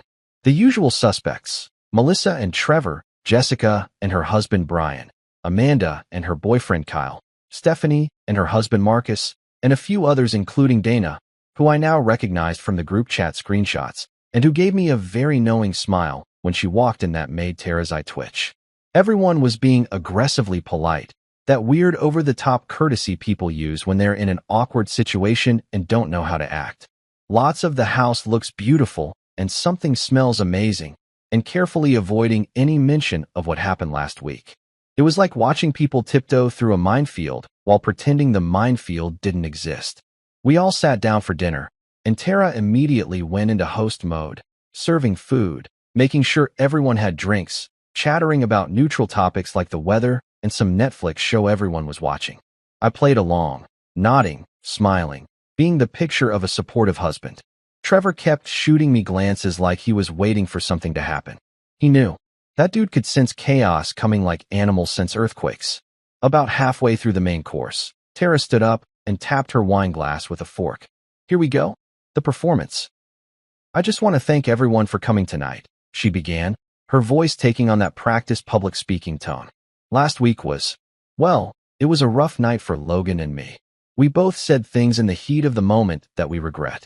But we've talked about it, and we want you all to know that we're stronger than one bad night. We're committed to our marriage and to each other. She looked at me expectantly. This was my cue to stand up and give my matching apology to complete her carefully scripted redemption arc. I did stand up. I even smiled. But instead of launching into an apology, I reached into my jacket pocket and pulled out a small wrapped gift box. Tara's eyes lit up for a second. Maybe she thought I'd bought her jewelry as a grand gesture. The rest of the table leaned in, curious. I actually got Tara a gift, I announced to the room. Something that really captures how she feels about me. I handed her the elegantly wrapped box. She took it hesitantly, probably trying to figure out if this was a trap. Smart woman, that one. Sometimes. Open it, I encouraged, still smiling. She carefully unwrapped it, lifting the lid of the small box, and pulled out the contents. It was a dog chew toy, bright red, squeaky, shaped like a bone, with a tag that read, "For when you miss my lips." The room went absolutely silent for exactly 2 seconds. Then it erupted. Trevor lost it immediately, laughing so hard he had to put down his fork before he choked. Jessica was trying to hide her smile behind her napkin, but failing miserably. Brian was shaking with silent laughter, his face turning red. Even Marcus, who was usually Stephanie's loyal soldier, cracked up. Dana was straight up cackling, not even trying to hide it. Tara stood there frozen, holding this dog toy, her face cycling through every shade of red and purple in the spectrum. Her carefully planned dinner, her orchestrated unity moment, her whole damage control strategy, demolished in one move. Logan, Melissa said, trying to sound diplomatic but clearly fighting her own laughter. What? I said innocently. She said she'd rather kiss the dog. I figured she might want something to practice on. I'm thoughtful like that. Stephanie tried to rally. This is incredibly immature, Logan. Tara organized this beautiful dinner to fix things, and I'm giving my wife a gift that acknowledges her stated preferences, I interrupted. Isn't that what good husbands do? Listen to their wives. Max, who'd been hanging out in the living room, heard the squeaky toy and came bounding into the dining room, tail wagging. He immediately fixated on the toy in Tara's hand, doing that excited dog bounce. See, I said. Max approves. He's very supportive of Tara's choices. Dana completely lost it at that point, laughing so hard she had tears streaming down her face. I can't, she gasped. I literally cannot. Tara finally found her voice. Get out. It came out strangled, barely above a whisper. What's that? I asked, cupping my ear. Get out, she screamed, throwing the chew toy at me. It bounced off my chest with a squeak. Max immediately went for it, thinking we were playing a game, which made several people laugh even harder. I caught the toy before Max could grab it and set it gently on the table in front of Tara's place setting. I'll just leave this here for you. You know, in case you need it later. Then I turned to address the room. Thanks for coming, everyone. Sorry to disrupt the Unity dinner, but I've got an early morning. Buildings to design, you know how it is. Some of us have to work on Monday. I gave a little wave. Enjoy your evening. The catering company did an excellent job with the food, by the way. Really top-notch. I grabbed my jacket, whistled for Max, who was still eyeing the chew toy, and headed for the door. Behind me, I could hear chaos erupting. Tara screaming at me, Melissa trying to calm her down, multiple conversations happening at once, Trevor still laughing like a maniac. As I walked out, I heard Dana say very clearly, best dinner party I've ever been to. No contest. I loaded Max into my truck and sat there for a minute, engine running, watching through the window as our house full of people dealt with the aftermath of my exit. My phone started buzzing immediately, probably Trevor sending play-by-play updates. I pulled out of the driveway and headed toward my buddy Mike's place. He told me I could crash there if things went south, and judging by the 17 missed calls already showing on my phone, things had gone extremely south. But as I drove through the quiet streets, Max panting happily in the passenger seat, I felt nothing but satisfaction. Tara had wanted a public apology dinner to save face. Instead, she got a public demonstration that I was done playing her games. Sometimes you don't need to burn bridges. You just need to add a few extra explosives to one's already on fire and enjoy the show. I crashed at Mike's place that night, which was basically like staying in a bachelor pad time capsule from 2015. Empty pizza boxes, a couch that had seen better days, and a TV that was perpetually tuned to ESPN. Mike handed me a beer, asked 0 questions about why I showed up with a dog and no wife, and just said, guest room's yours as long as you need it, bro. That's real friendship right there. No judgment, no lectures, just beer and a place to sleep. My phone was blowing up all night. Calls from Tara, texts from Tara, voicemails from Tara. I ignored all of them. Around midnight, Trevor sent me a message. Dude, she's losing her mind. Melissa had to give her a Xanax. Half the people left right after you did. Jessica and Dana stayed for like an hour just to watch the meltdown. This is legendary. I texted back. Tell me she kept the chew toy. Trevor, it's still on the table. She won't touch it. Won't let anyone else touch it. Just sitting there like a monument to your savagery. I'm dead. You killed me. I'm texting from the afterlife. I fell asleep smiling, which probably says something about the state of my marriage, but honestly, I was past caring about analyzing it. Max curled up at the foot of the bed, snoring peacefully, living his best dog life completely unaware he was now a central character in a suburban marriage implosion. The next morning, I woke up to 47 missed calls. 47. Tara had called me every 15 minutes from 6 a.m. until I finally woke up at 9:30.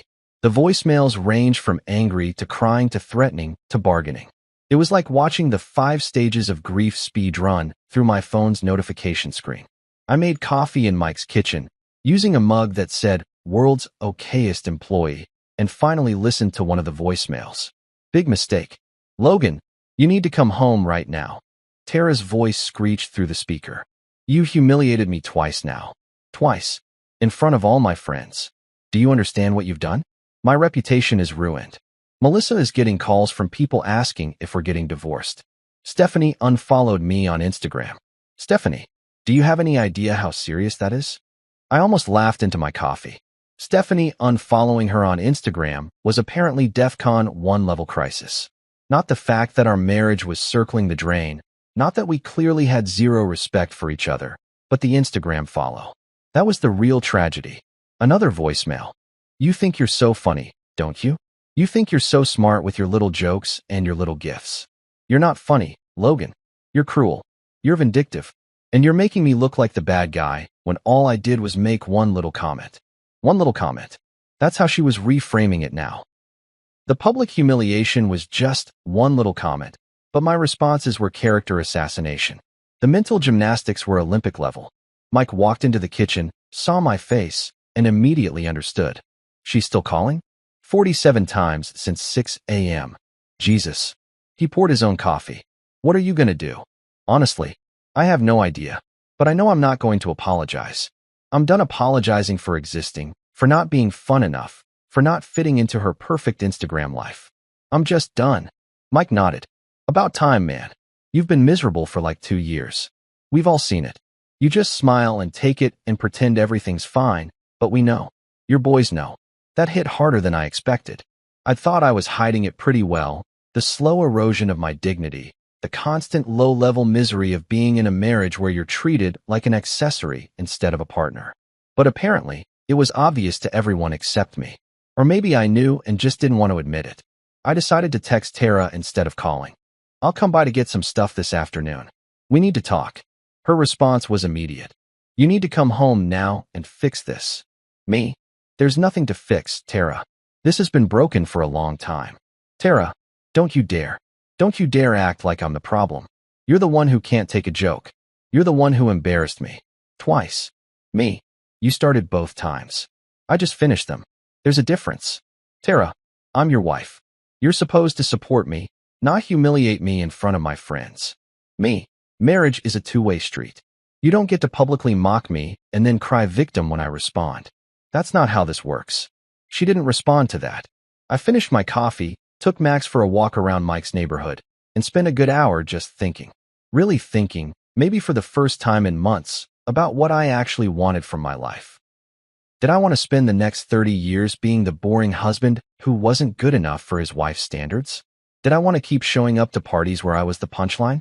Did I want to spend my life with someone who thought Instagram unfollows were more important than actual respect? The answer was so obvious, it was almost funny that I'd been avoiding it. Around 2 p.m., I drove back to the house. Tara's car was in the driveway, and I could see her through the window, pacing back and forth in the living room like a caged animal.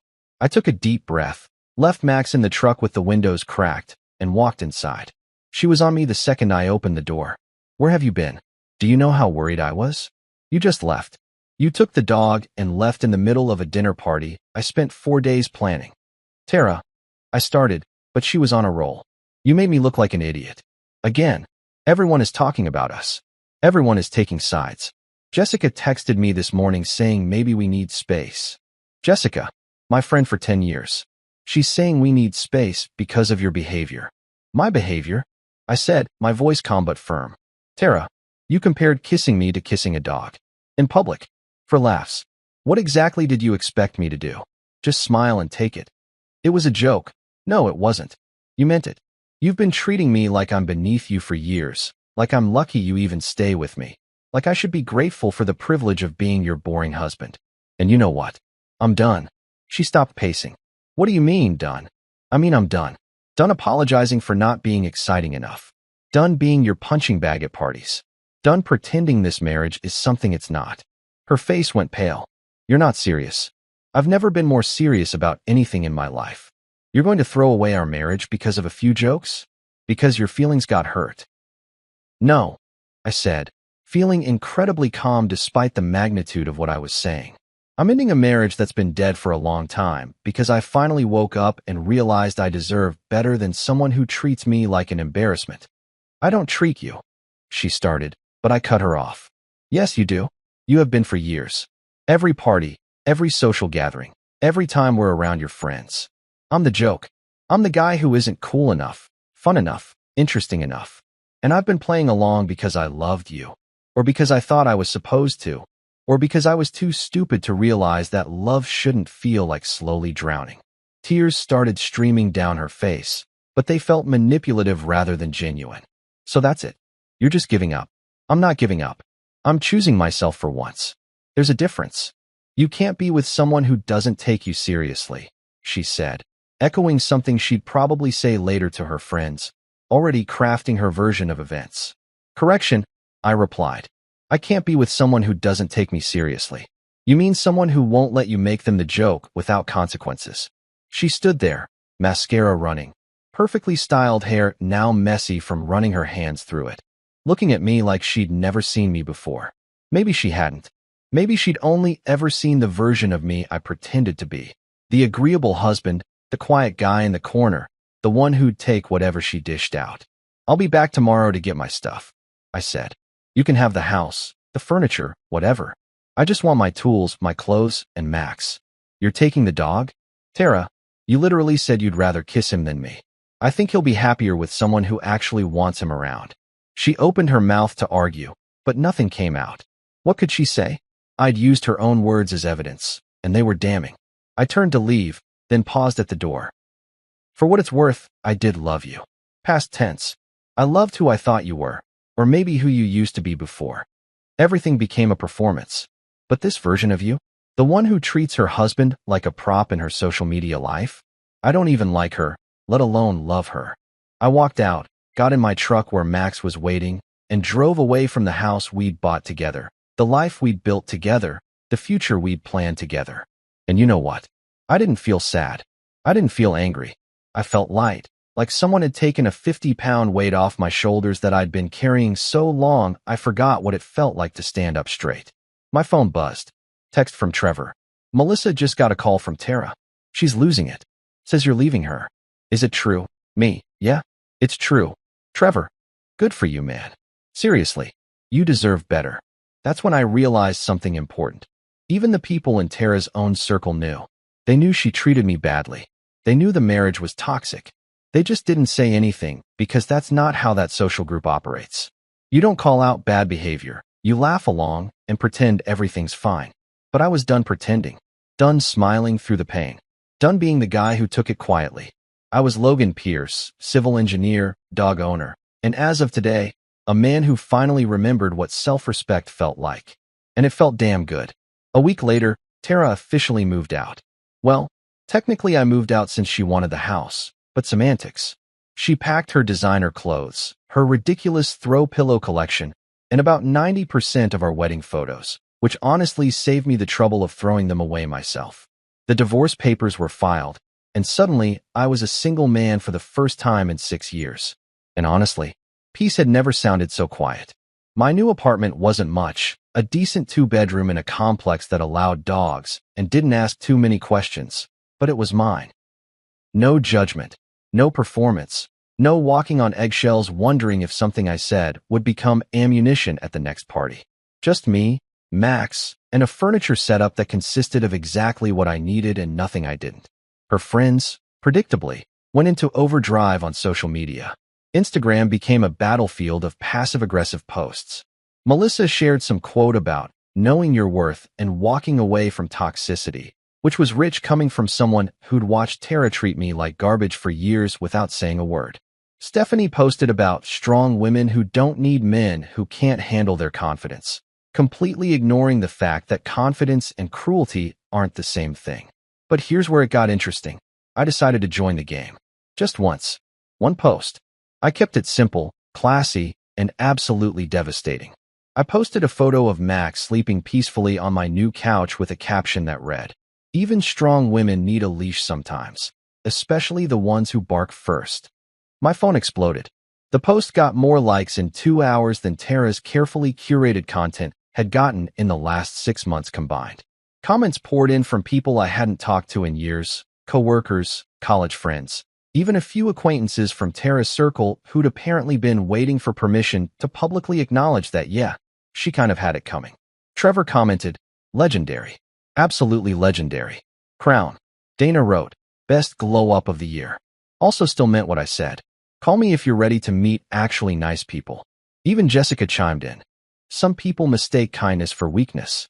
Glad you reminded everyone there's a difference." The best part? Tara's friends couldn't say anything without basically admitting they knew she'd been terrible to me. They couldn't defend her without looking like they endorsed treating your spouse like a punchline. So they just stayed quiet. Well, except for Stephanie, who tried to call me out for continuing the drama. But her comment got ratioed so hard by other people pointing out Tara started everything that she deleted it within an hour. Meanwhile, my life actually improved. Work was going great. My firm had just landed a massive contract for a new downtown development, and my boss specifically mentioned my renewed focus and energy. Funny how much more productive you are when you're not spending all your mental energy managing someone else's emotional terrorism. I bought a new truck, nothing fancy, but something I'd wanted for years that Tara had always vetoed because it wasn't sophisticated enough. I started going to the gym regularly again, not because I was trying to prove anything, but because I finally had time and energy for myself. I reconnected with friends I'd slowly drifted away from during the marriage, guys who'd invite me to do things that Tara had considered boring or immature. About 3 weeks after the split, I ran into Melissa at a grocery store. She saw me, and I watched her internally debate whether to acknowledge me or pretend she hadn't noticed. She chose acknowledgement, probably because avoiding me would have been too obvious. "Logan," she said, her smile tight and uncomfortable. "How are you?" "Never better, actually," I replied honestly. "You?" She clearly hadn't expected that response. "Good." "Yeah, good." Then, because she couldn't help herself, "Tara's been having a hard time with everything." "I'm sure she has," I said, my tone neutral. "Consequences tend to be hard." Melissa's expression flickered between offense and respect. "You know, I never thought you had it in you. The comebacks, the confidence. You were always so quiet." I smiled. "I wasn't quiet, Melissa. I was just waiting for a good reason to speak up. Turns out, self-respect is a pretty good reason." I left her standing there in the produce section, probably already texting the group chat about our encounter, and felt absolutely zero regret. That chapter was closed, and the next one? It was looking pretty damn good. 6 months later, I'm genuinely thriving. My firm landed that huge downtown contract I mentioned, which came with a promotion and a salary bump that made the divorce lawyer fees feel like pocket change. I bought myself that new truck I'd been eyeing, took a solo trip to Colorado, and started actually enjoying my life instead of just surviving it. And Jamie? Met her at the dog park where I used to walk Max during my marriage. She's a dog trainer, funny as hell, and refreshingly honest. No games, no performances, just a woman who says what she means and means what she says. We've been dating for 3 months now, and it's shockingly easy. Turns out relationships don't have to feel like navigating a minefield. When she asked about my ex, I kept it simple. Let's just say she barked up the wrong tree. Jamie laughed so hard she snorted, which somehow made her even more attractive. I still see Tara's friend group around town occasionally. They avoid eye contact like I'm Medusa, probably terrified I'll roast them too. I just smile, tip my hat, and go about my day. "Relax, ladies," I said to them once at a coffee shop. "I only bite when provoked. Life's too short to waste on people who treat you like you're lucky they tolerate you." I learned that lesson the hard way, but damn, was it worth it? Max agrees. He's never been happier.